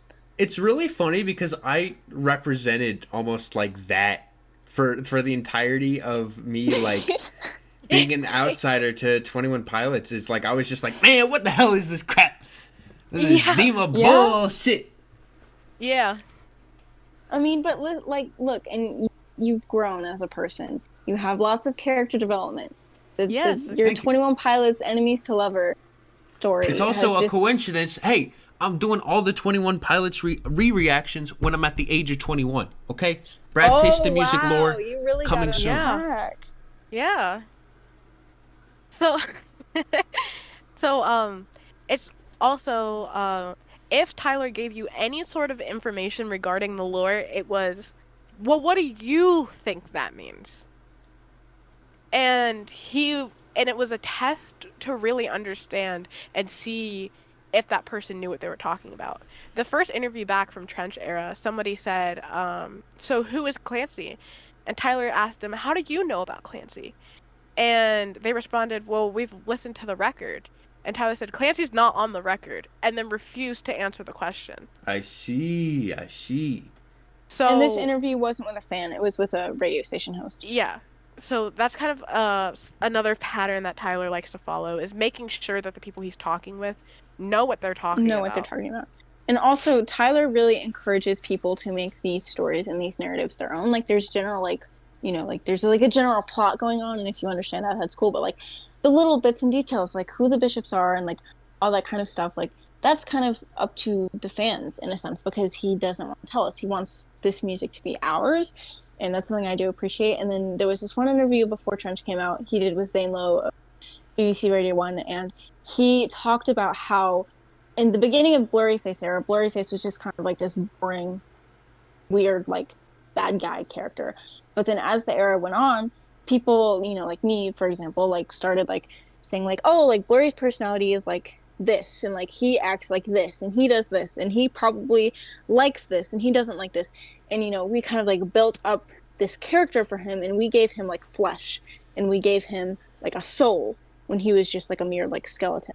And so, you know, Tyler said, as people started talking more about Blurryface and, like, making him into, you know, this, like, huge character, I realized everything that they were saying was true, and that, you know, that's just kind of became who he was. Like, it became, like, canon, if you want to use, like, fan terms. And so I feel like he did a lot, like, of that same thing with, like, Dima and stuff. And it, you know, goes back to, like, Blurryface, like, liked Chey's tweet. She said, this is what happened. And Blurryface said, yep, that is what happened. So, he doesn't want the media to play around with the story. He only really wants, like, the fans to play around with the story, because we know what we're dealing with, I feel like, a little bit more than other people. Oh, I feel like I've been past, like, this top secret folder right now. It's like, surely I was not expecting this to be such an interesting and, like, interactive, engaging experience. But It I is really a very interactive and engaging Yeah. experience. Very interactive. So moving on, we have the sigh symbol. It has been rumored that the sigh is supposed to represent a different perspective. Um, the sigh is also pronounced the same way that the abbreviation of scaled and icy is pronounced, sigh and sigh. So again, this kind of goes back to how consistent the boys are in what they do. So not only does scaled and icy represent scaled back and isolated, it spells out Clancy is dead, and the abbreviation for it is sigh, and the sigh has also been a huge part in this whole narrative and where we're going next with scaled and icy. So again, it's just very, very careful thinking.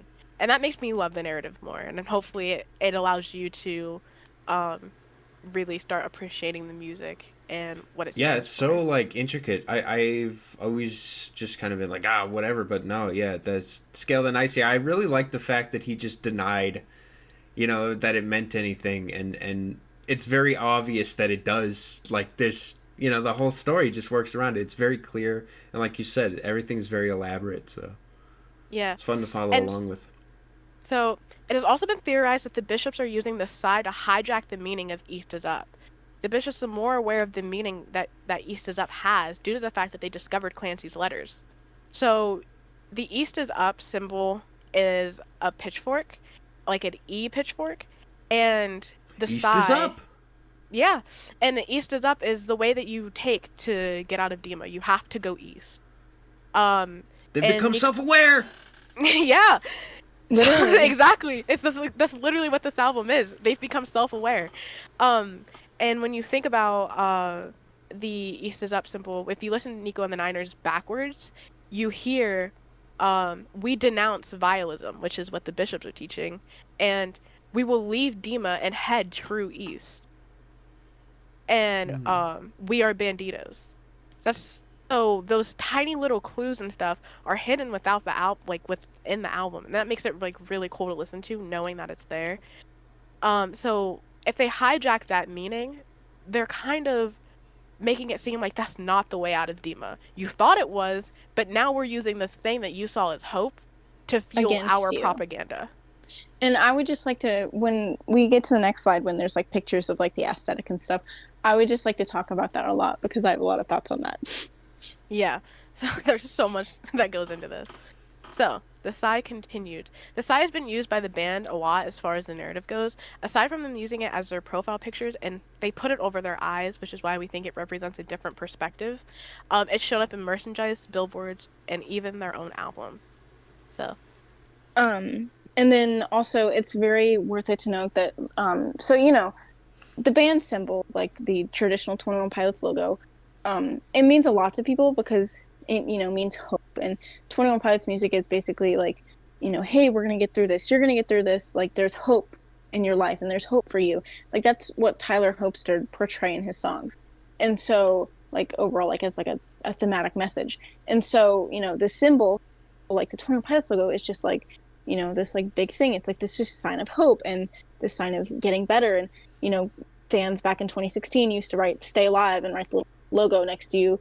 If you were like having a rough time, they would write a little message and then add the logo at the end, just a little reminder. I mean, people have this logo tattooed on them. They have it everywhere. Got this shit on my wrist, I got this shit tattooed exactly. on my wrist. And so, yeah, Tina, you're gonna have to get that removed.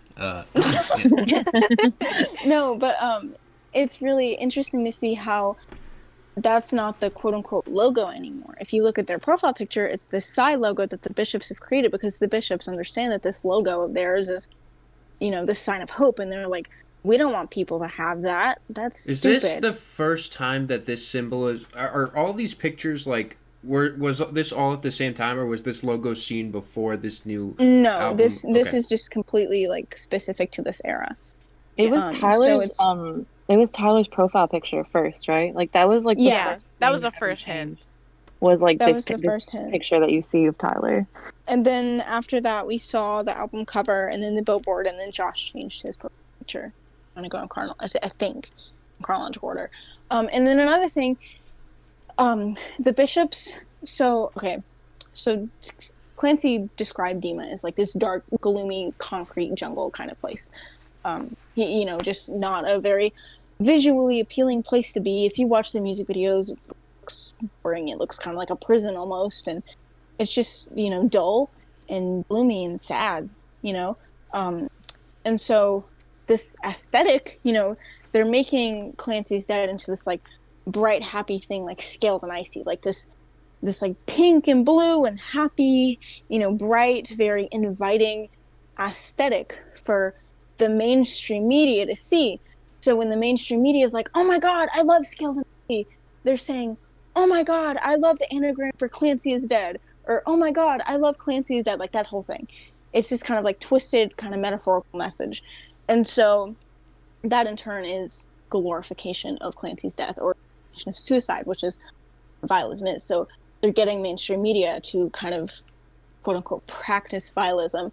And then also another thing is 21 Pilots like aesthetics previously in their albums, aside from maybe like Regional Best and Vessel, they started to have like set aesthetics like from Blurryface on. They weren't really like super inviting. I mean, red and black are my favorite colors for reasons outside of Blurryface as well, by the way.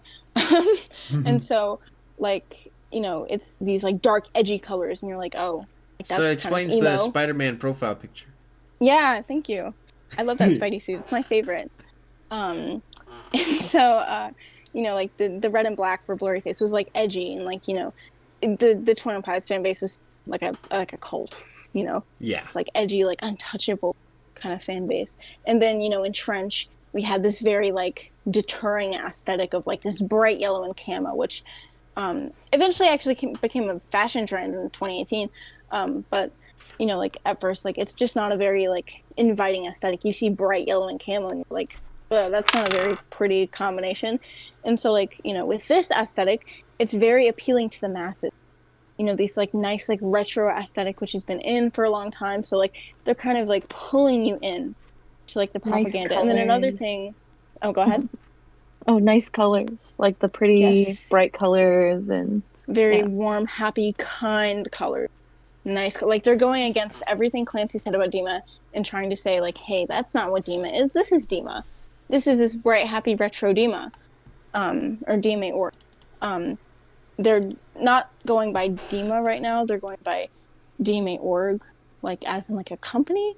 So like with this narrative, we've gone from being in the Dima universe to putting Dima in the real world and making them like this corporation that's over 21 Pilots right now. If that helps explain that. But it's also interesting to see like how, like the tweet with Blurryface saying, "Blue was a sign of defeat." We all thought that blue meant Blurryface defeat back in the day, or most of us did. And so seeing blue mean Tyler and Josh are under control of Blurryface is kind of like this like jarring, like, what? Like we thought that was a safe color. Like we thought blue was the good color. When we originally saw Tyler change his profile picture, we were like, oh my God, it's blue. Like Blurryface feet is going to be like a really big thing here. And then we got there and we're like, oh my God, like this is like Dima's 21 Pilots, but in the world, like that's crazy. I thought blue was a good thing. And so we're kind of seeing Blurryface manipulate us and saying like, hey, like look, these are like good things. Like you think these are good things, so therefore they must be good. And like, back to the whole like East is Up thing, like, hey, this is our logo. It looks kind of like East is Up, right? It's a good thing. Like they're trying to manipulate us, basically. And I mean that's all like theoretical. Maybe it's just a coincidence, but nah, there's no coincidence. But it does make a lot of sense. It's very, and also like the yellow, that's the the official Bandito color, like the rebel group for Dima. So like in the album cover you see yellow and you're, oh, the Banditos, like this must be safe, this must be good, like that kind of thing.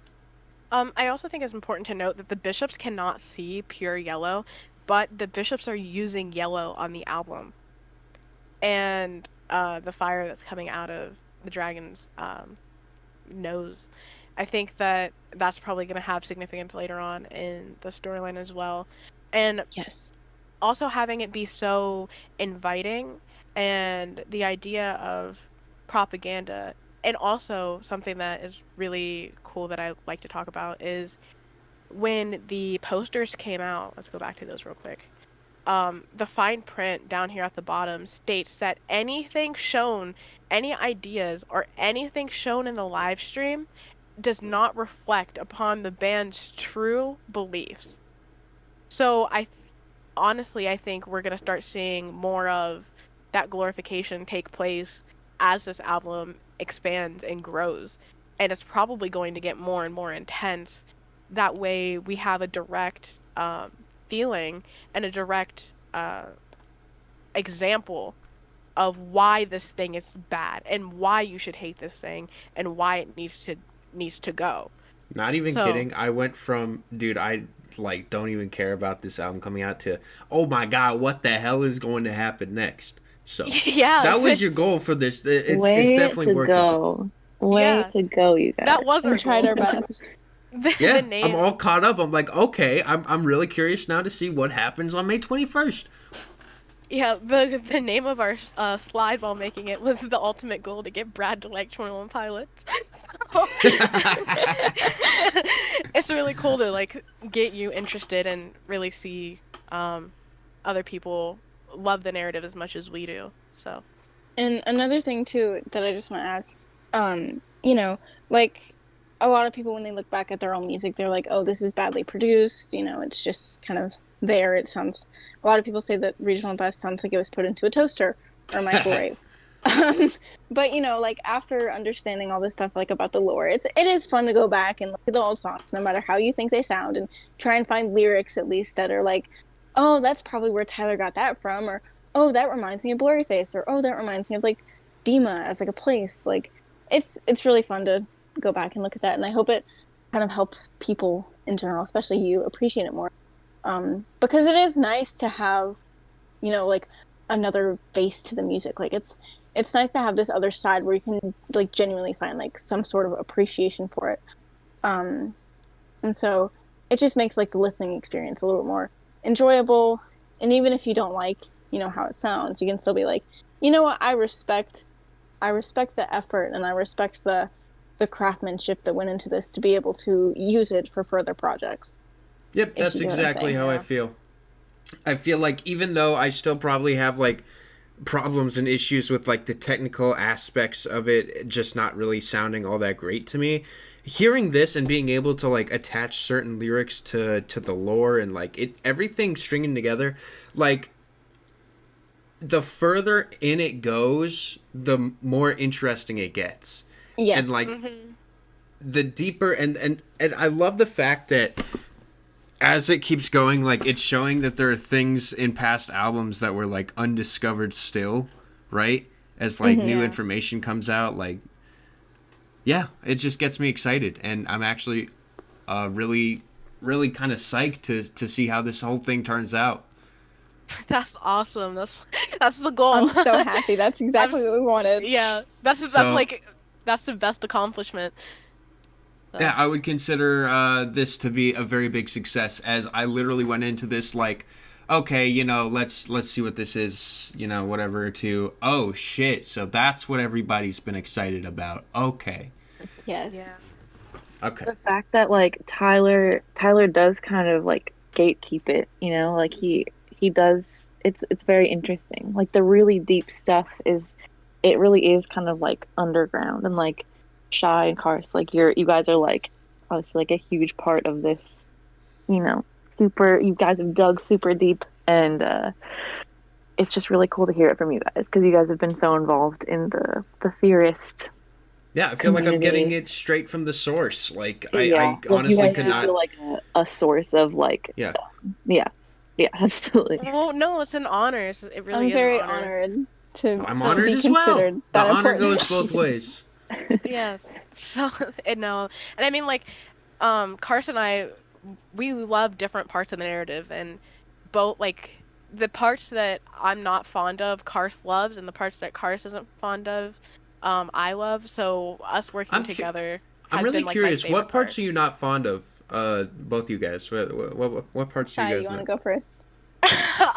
Okay, so the Blurryface album, I love the concept. I just wish that they would have made it even more conceptual, rather than it just Hey. rather than it just being so individualistic, which is why I ended up falling in love with Trench so much, was because it was full of so many things that I could just sit and dig through.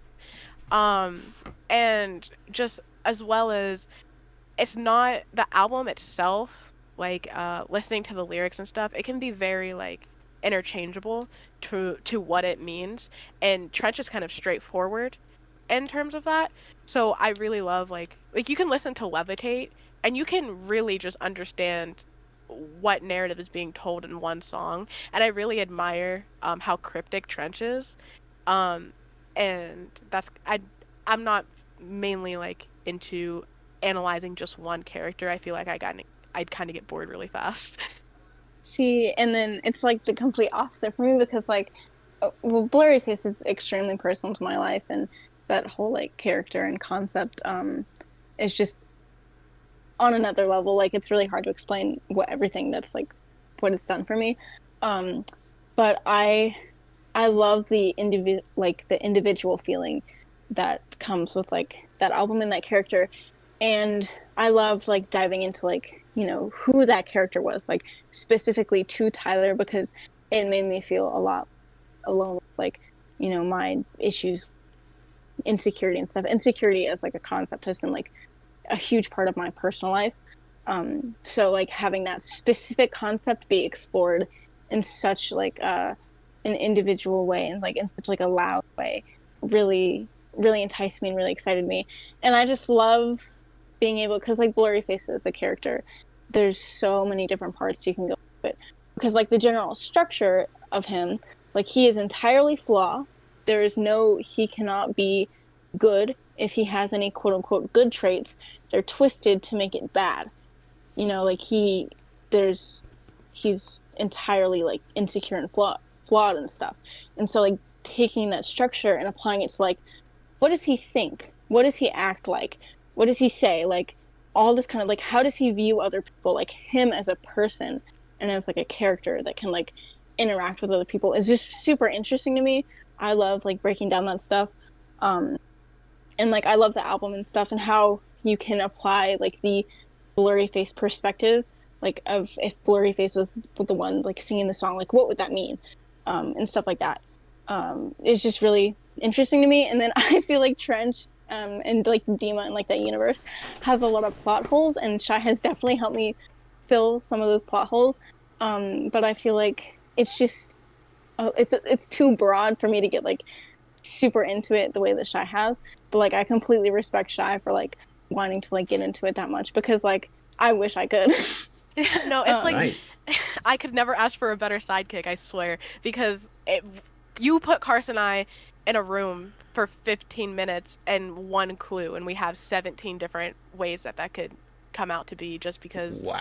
Exactly. we just specialize in two different things, but it all comes It's together to very be one thing. complementary. Yeah, Yeah, you guys like and work well together. and I love the way that like this era, like specifically like this lore, they brought not only did they bring Dima back and like the ideas of Dima, but they brought Blurryface back because Blurryface, as I knew him, like the Twitter guy and everything, was completely absent from Trench, and that's also why I didn't like. I don't like Trench as much as I love Blurryface because they got rid of the Blurryface that I was used to and they replaced him with something different, and I was like, that's a little crazy. And I mean, I've come to completely respect that, and I love Trench and Dima and everything that's about, and I really like the idea of the bishops. I think it's super sick, but it's not the same as the Blurryface I was used to, researching and studying for the whole of that album cycle. So them bringing back the Twitter account and everything, like, and like, Blurryface as like a character in this era and not specifically like the bishops all the time is just really cool. And I feel like, me and Chey can like work together on that a lot. And it's just Yeah. really nice. Something that we've said is like we go into this era hand in hand because in the areas that I'm unfamiliar with, Karst definitely has me beat in Blurryface, and I like to think that I have Karst beat in Trench. You So do. so it's like on air like in certain things that reference Blurryface, Karst is on it, and certain things that reference Trench, I'm on it, and together, Karst and I just make jokes that we make a good team. So We do. We're like I think we do. the Tyler and Josh of the clicky theorists. yeah, yeah. So yeah, I just a lot of respect to Cars and A lot of just respect to Shy. And Shy's the one that got the Blurryface like and everything, so that just makes oh me respect her more. stop because I called Cars after I got it and I was like, this is our notice, best friend. Like this is not even this is not just mine because I know in a lot of ways that I wouldn't be able to understand Trench the way that I do had Cars not guided me it with Blurryface. So it's just again, we just help each other out, and it's I literally could not ask for a better person to go into this era with. So Oh, I'm gonna cry. That's I so feel honored to sweet. be sandwiched in between you guys. You know, I almost want to, because on my screen, I'm right in between. I almost want to move myself. So yeah, it's just it this album also the narrative it brings a lot of people together because you start to realize that you're all kind of going through the same stuff Oh and yeah. and being able to put yourself in the position of this narrative and what it means and seeing other people do the same, it's a very uniting experience. And I think that's why so many people really do fall in love with this band and the narrative and really delve into it because it means something. Absolutely. And it's And not just there's nothing like being at a show with like, thousands of people who Oh my feel gosh, the same yes. way that you do, and it's like there's literally no feeling that compares to being a pit in that pit. Like there's a reason why I saw them like 10 times in 2019. Like I Oh don't yeah. like it's yeah, addictive. That it like is. being there with people who like just get it. Like it's an addictive feeling because it's It is just just like you feel so like you're like special. home in a sense, and you have like a Yeah. very like familial Mhm. like respect and perspective on like the whole fan base. And like not to get too personal, but I'm physically handicapped, so I'm in a wheelchair most of the time. And so like, a lot of times like I feel like I'm generally like kind of looked down upon with society and like all that deep shit. But like, in the 21 Pilots fan base, when I show up to a 21 Pilots show, they're like, "Oh, you're a 21 Pilots fan. That's sick. What's your name? not only You want a that, slice of and I pizza?" bet you reveal yourself, and it's like, oh my gosh, you know, Yeah. Yeah. It's it's just like It's crazy, but it's so great, and it's just so it's just a really uniting thing, and it makes the music more special too because like we said, this music Tyler wrote it so that the metaphors are so metaphorical and so out there so that people can like take these crazy things and make them what they want. And so like this music can fit to whatever narrative you want to tell. This music can fit to whatever message you want it to be, I really like, love that. at Yeah. all. As And someone who so also like, I mean, my entire life I've been dealing with insecurities and stuff as well, and it feels like something that you can fight off momentarily, and it just keeps coming back in different forms. And as I just get older, and like as I just keep changing, the problems just keep changing as well. oh yeah. And I really understand the narrative, and a lot of things actually click with me, and I'm like, okay, I kind of see where each little piece is going, and I see the deeper meaning behind it, and I really actually feel honored to have been like presented with this information in the way that I have. And thank you, Tina, for setting this up so much. Yeah, 'Cause thank you, yeah, Tina. thank Yeah. This you, is Tina. so Cool. great. This was so cool. I hope that like if you walk away with anything, Brad, I hope you walk away with knowing that this music doesn't just it's not just empty promises and words. Like there's a lot of meaning that goes behind it and finding meaning within it too is very fun. Well, I And hope you know that you made a believer. You made someone who was skeptical actually believe this shit. And I'm not, yeah. So you did it. Our This is win. just me saying, yeah. So Yeah. I get it. I get it, Yeah. and I believe it, and I see it, and I'm like, okay, I'm down. You might have actually created someone who maybe not is a big fan of like everything they've made, but moving forward, you kind of created a fan. You A little bit. you get excited. Yeah. I am Yeah, I am let's excited go. to see what's happening. Yeah. Let's go. Brad, I hope when you listen to Blurryface for the third time that you like the I'm not songs kidding. just I a was tiny thinking, bit I was more. like, it's like I released this video. I was thinking, reaction to Blurryface. Yeah, like I will watch it in a heartbeat. And if there's any like if either of y'all, Tina or Brad, have any questions about like the lore or like Dima or Blurryface, you guys can like reach out to us whenever you want. Yeah, whenever you need. And if you guys need a bunch of misinformation, 500%. I'm here for you guys to, you know. Like, if I need another perspective, if I need someone to, because I think like Blurryface to me was the peak of alternative music for middle schoolers in 2016. If I need somebody to humble me, I just come.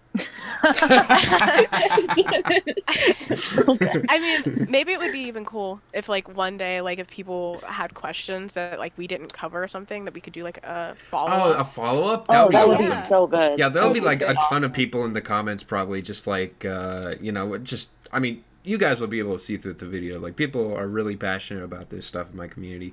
Oh, so yeah, I'm I sure love that the there'll be comments in the plenty of video material to talk about. Yeah, so I agree. Brad's be really already fun. agreed to like camp for a show with me, so Yes. Yes! he's just Dude, in that it. would be crazy. If I showed up to a show, I wonder how many people would like, they're like, hey, it's you! Oh, everyone go get him! Everyone, get him. Tina, which Bandito shows did you see? I saw Milwaukee, Wisconsin. I saw Memphis, Indianapolis, Columbus ×2, and then oh my god, Colorado. Oh, okay, Denver. Oh my god, what was in the second part of the? This is how bad it is. Like Denver. Crap. Oh my god. No, Minneapolis, Des Moines, Denver, and Las Vegas. Those We are went to the same good. show. We went to Oh my gosh. the Columbus show together then. Oh my gosh, yeah, I- so good. I went to night 2. I want to go to a Columbus show so We bad. were- It's on my bucket list. We were in the seats for night 1. It was like a last minute decision to just like buy seats for night 1 because we didn't want to miss it, and then I was in the pit for night 2, and it was like the most emotional. So good. Oh, man, I cried loved so hard. Columbus. Yeah, it was great. Nothing beats it. I'm excited. Nothing. Me and Chey have plans to go to the next Columbus show together, so we can camp and have fun.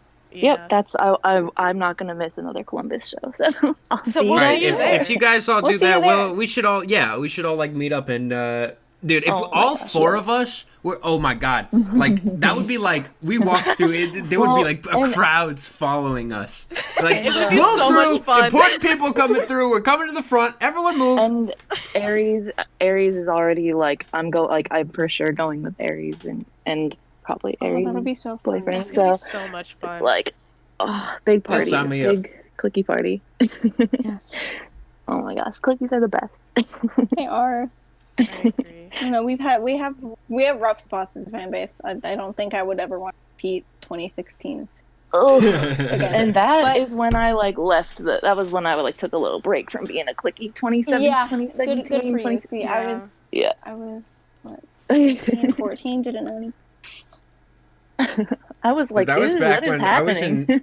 I was in theater. My first exposure to 21 Pilots was literally someone chose Stressed Out to like do this interpretive dance Oh my god. to it. Yeah, it's as bad as it sounds. Like it's like it's not that it was like awful. It's just like as a 17-year-old who's like hateful of everyone and everything.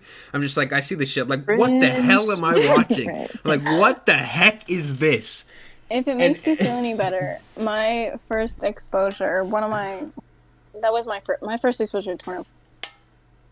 But the first time I heard Stressed Out on the radio, I only heard the chorus, and I was like, I liked the chorus. That's good. So on my birthday, I used an iTunes gift card to download Stressed Out, and I listened to the whole song, and I hated it. I absolutely hated it. I thought a different person was rapping, and I was like, well, because I knew there were only 2 people in the band. Because I was in a fandom, and they were like intersected with the. So I knew a little bit about 21 Pilots. I knew that there were 2 people in the band, and I was like, there's a second person rapping, and they didn't credit him. Like that's so awful. Like that's awful. And I thought that was like, you know what? They're probably like industry plants or something. And then I heard the Blurryface part at the end, and I was like, this sucks. Like what is this? And I didn't listen to them for like 6 months. That's so funny. It's like I see parallels between like how you saw the music and how I saw the music. It's like I saw that shit. I'm just like, what the hell is this? What is all this pitch shifting and I was like, get Like, this out of my face. I didn't mind the rapping. I just thought that they were like ingenuine people or something, which is like the absolute opposite of what this band is. Yeah. Yep. So it's just really funny. It's funny because we all had like the same experience. Like the first interaction I had with 21 Pilots is like I would listen to Holding On to You, but when like Blurryface came out, I absolutely hated Fairly Local. Like was not into it, was not vibing with Blurryface or anything like that. Single. It was the first single, right? I'm pretty sure. Mm-hmm. Yeah. Because I remember, it always like, makes me laugh thinking about how like fans of like Vessel and stuff, like fans who've been there, like Tina, who've been there like 2013 and stuff, were like, oh my god, new 21 Pilots music, and you go from like Guns for Hands and like Holding On to You and like, you know, Migraine and Oh to Sleep to Fairly Local. I remember, like, I was working at a Walgreens at the time, and I remember, like, oh my god, new 21 Pilots song. Like, I got out of work when I was done with my shift, and I sat in my car, and I listened to Fairly Local, and I was like, what in the hell is going on? I liked it, but I was like, what? Okay, whoa. It was so different. Very deterring. It's really interesting you guys talking about this because I never had that perspective. But yeah, I imagine you go from like the really pop heavy sound to something as just obscure as Fairly Local. That's definitely a curveball. And you know the beauty behind that, because this was your first introduction to Blurryface's character. And so Blurryface is going to want something obscure. He's going to want to make Tyler insecure about what he's putting out. So he's going to make it obscure. He's going to make it unlikable. He's going to make it completely different. But then if you look, like, if you dive into the stems, I love diving into the stems. Like, there's, like, this guitar feature, and there's, like, the chorus. And they're pretty minimal, but, like, they're these, like, grand-sounding, like, loud, like... Because, like, Blurryface is the culmination of everything that 21 Pilots... Like, this big, like, conglomeration of, like, this is it. Like, this is who we've been talking about the past 5 years of this band being a thing back in 2015. So, like, you know, like Blurryface is big, huge thing. So of course, like there's going to be like some grand sounding elements within the song, but overall it's going to be obscure because Blurryface doesn't really want you to enjoy 21 Pilots in the way that you do. He wants you to think that Tyler and Josh are sellouts, stupid, and bad at making music, and Tyler and Josh have to deal with that and do what they want. And so it's like this fighting within the technical aspects of the music. It's really interesting. Oh, yeah. Makes me actually appreciate where I stand in the destruction of the 21 Pilots. You know, I was like just like a grenade just throwing myself. Whatever. No, you have a lot of importance. Like, I don't think you understand. You opened up like a huge discussion on the Blurryface album.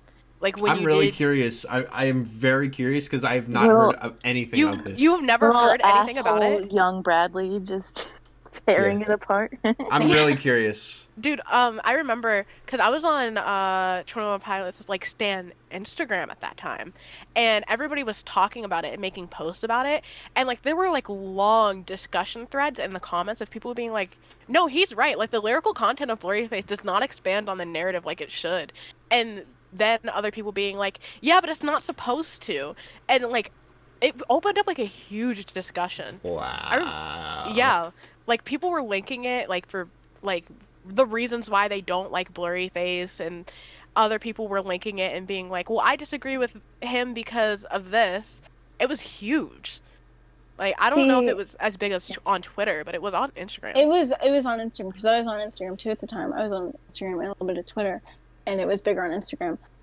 But like I had, this is embarrassing, I had your video, like the original Blurryface video, linked in my Finsta account for like a year and a half, because one, I thought it was hilarious, but to all of my friends, that's so funny.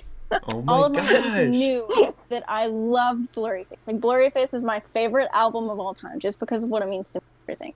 And like technically I know Trench is better than Blurryface, and technically I know that Blurryface is one of their weaker albums, but it's my favorite of all time, and everyone knew that. And so like I put that video there, and I was like, guys, like, you guys are gonna agree with him because none of my friends like thought that like Blurryface was like the greatest thing of all time, like I did, and it was just really funny. And like I just Wow. remember everyone in the clique being like, you know what, he makes points, and I remember because it gave me a different perspective. I was like, you know what, he makes a lot of good points. I like this. Yeah. It's always good to open up music discussion though, It because is. you learn to appreciate the parts that you like a lot more, because other Mm-hmm. people don't. I don't know. It was just I remember it like being a huge discussion, and then I also like remember when you released like your trench reaction and stuff. And Like everyone was so happy. I was so happy. Like I think I sent it to a group chat and was like, "We got him, guys!" Like I was Yeah. so That's I exactly was what I so did. happy. I And remember like, because. Oh, go oh my ahead, god, Chey. I think we actually did a watch party. Like Oh my watching, god. watching your reaction to Trench. It was so fun. And like, I just remember I posted like a screenshot of like the thumbnail or something on Insta, and I was like, guys, the guy who hates Blurryface liked Trench. I think we got him. It's funny being in like in the position now to where we're the ones getting you to like get involved with the band. So I don't know. Yeah, It's just I totally fell out because it was just like, man, I don't remember what it was, but at some point it was just like a lot of, I'll be honest, a lot of insecurities swallowed me up whole, and I just was kind of like, all right, I'm done with this shit. I mean, between also like I had an ex who was really into 21 Pilots when I was like doing all that stuff, and honestly, a lot of that stuff impacted how I looked back at that content, and I felt like angry that I couldn't channel whatever it was that I had back then, like currently, because I felt like I lost whatever I had there. It felt like it was gone. Yeah. And Also, yeah. like a lot of your fans then were like a lot of your subscriber base was 21 Pilots fans then. So then after everything, you were left with just this like large base of 21 Pilots fans. Oh Like a yeah, lot. that's the thing And is I then started off as a music reviewing channel, and then all of a sudden it's like, oh my god, this guy's talking about 21 Pilots. Everyone floods in, and I'm just like, holy crap! Like yeah, as soon as I make other stuff, they're gonna leave, and yeah, so it that created this destroyed me. pressure. Yeah. That really yeah. I destroyed watched me. it. I watched it like, it was a lot of pressure because it's like this is my fan base and they're not gonna like what I make next. And in that way, like it was funny, he didn't like Tyler or whatever. He didn't like the music, but this whole time and with that specific problem of like, oh no, they're not gonna like what I make next, and that insecurity and that pressure, I was like, oh man, like he would relate to Tyler so much, but like he just doesn't know it. He just Yeah. Dude, I get it now. It's you guys are literally witnessing an awakening. I hope you realize that I am there's like, so happy about that. Yeah. I hope we explained it well and I know. I like hope it didn't sound like jumbled or anything because oh, there's nothing. a lot of Literally, confusing I shit. picked like if you asked me to recite the entire thing back to you, I could. That's how good you guys did.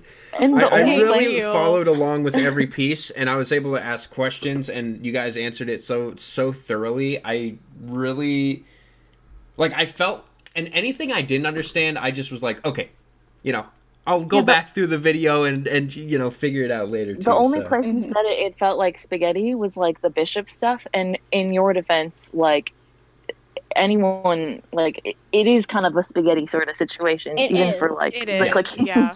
So It like is. you're not you're not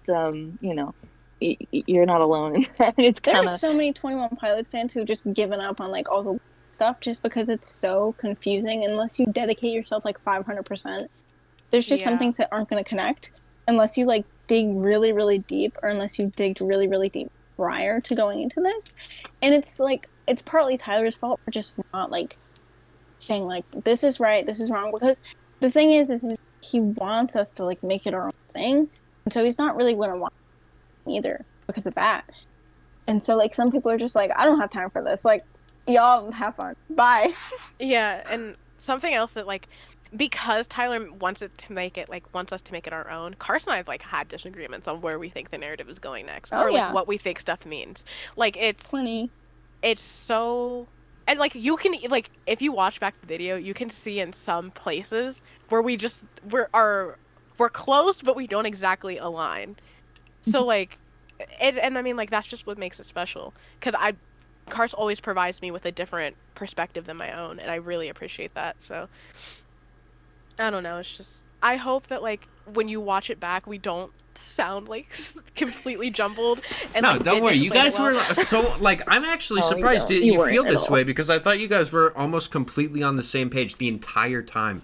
Like there was only like one moment I can remember where you guys had a disagreement. It's because I asked like, what do you guys, yeah, or there was like something kind of revealed itself with you guys. But besides that, literally the entire time, I was surprised by how consistent you both were with it. It made it very easy to follow. Very easy to follow along with. I could tell basically that you guys have talked about it a lot, and then also that you guys respect each other a lot. So Yeah. it never like got in the way. Like if you do disagree on anything, it never got in the way because it's clear that you guys like have a lot of respect for each other and Yeah. have Yeah, already I mean, hashed like, out a lot of stuff. if we did disagree on something, like, we've been friends early 20, right? 20, And so 2017? late 2017? It was late 2017. Yeah. So, like, it was just this big thing where it was like, we would like stay on like FaceTime calls for like ever talking about like, like different like theory things like the band and everything. That was like kind of the like why we started like talking to each other. So, it was just one of those things. Yeah, and I mean, like, there's a general basis that the narrative has to follow. Like, where you'll start to see me, Carson and I have, like, bigger disagreements is when we start branching out and making it our own. Like, the way I view the narrative is different from the way Cars views the narrative. That's And, kind of the beauty of it. yeah, I mean, but that's there's like a baseline. right. So, Maybe I'll come up with something on my own as well. Oh you yeah, know? right. yeah, for sure. You should. And if you do, No, you should let us know. Tina says that as like a joke. I'm not actually joking with that. Okay. No, you We were should. talking about it Hey, earlier. who knows? Who knows? We were. I me should and talk Chey about were it like, right here. Yeah, honestly. All right. So here's how it goes. Okay. Right. So Oh, no. there's a thing called Blurryface, right? All right. All right, and it represents it's a face that's blurry, right? So Right. Oh That's god. pretty good. and then there's like this trench, right, next to Blurryface, right? You're right. Yeah. Okay. And then it's all like scaled and icy and shit, and yeah. Yep. So that's my that's yeah. Wow, good job, Brad. That's Honestly, amazing, that was like Brad. so in depth, and it just gave me. Yeah, like, it opened my eyes to Ideas, so like- much. Like, Wow, I'm gonna go like I just- rewrite all my theories. yeah, it's just like I can't believe that I missed that. Like really diving into this narrative, it just went right over my head. So I just, man. I wish we could talk here forever, and honestly, we should. Like, I would totally be cool with after this video, like just chilling and talking. Like, Yeah, if regularly you just want to like another chill and like time. discuss. I mean, like I said, there's like 50 billion different things we could talk about and go on for hours about, like each of us. Yeah. Just like specific Idea. things. Idea. What if after Scaled and Icy drops, we like Oh. discuss what we like we Oh, discuss. and like the Oh, live God. stream. Yeah. Tina, you Oh, have a yeah, live yeah. stream ticket, right? Oh yeah, I've got a live stream. And you're making Brad watch the live stream. Ah, Oh yeah, right? I'll definitely. Watch it. Alrighty. So after yeah. that, we have to reconvene and we have to be like, all right, what do y'all think? I mean, Yeah, you for guys sure. are definitely gonna know what I think because it's gonna be like, online in public or whatever. Oh yeah. But I mean, Okay. discussing the lore aspect of it. But yeah, what I want to do is like after. I mean, look, knowing the lore, it's definitely gonna be part of like, you know what I mean? It's not like I could just forget all that shit before the album, Oh Like yeah. that's gonna definitely be on my mind as I'm listening. So I think Yeah. there's going to be a lot of callbacks too, so you'll have to like try and retain some information. Yeah. Do you think that what do you think it means with the fact that like I mean, I guess the two singles we've gotten like aren't Choker has callbacks to like old stuff, but like there's not like Shy Away, there's so like no lore in that, Shy right? Away. Like, Well, there's the whole thing about breaking the cycle, and that could reference back to Tyler breaking the cycle of Dima and breaking the Blurryface cycle to get Skilled and Icy, where like he's under Blurryface instead of trying to like fight it all the time. So that's one of those things. And then like the whole like boy you better not be there. I tried to read it through like a narrative perspective, and I got from that line like what if like Tyler like being like Blurryface, you better not be there when I get back from like Trench and Dima, and then he was. See, I see it then- differently. Yeah, and then like Shy Let's has hear this it. whole thing with like Clancy and everything, and then like with Choker, I think Choker is like what could be in like Blurryface perspective because the whole suffocation thing with the neck.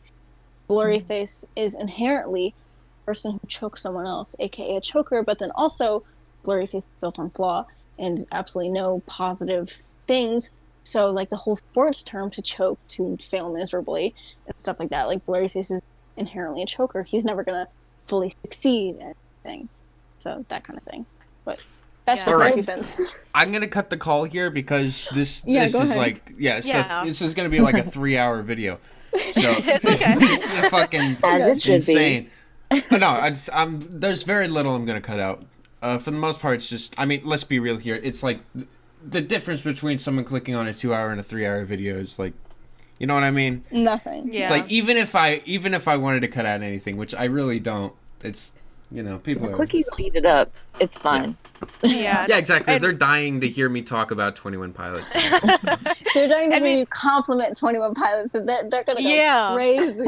Plus, it'll kind of feel like a podcast, and some people can It just will. listen to it That while would be like fun. doing Oh, their own All right, so absolutely. I'm gonna actually just do the outro, and then I'm gonna end the video, and then we can just talk a little bit longer after. So, Alrighty. Okay. I do apologize. You're gonna hear some, and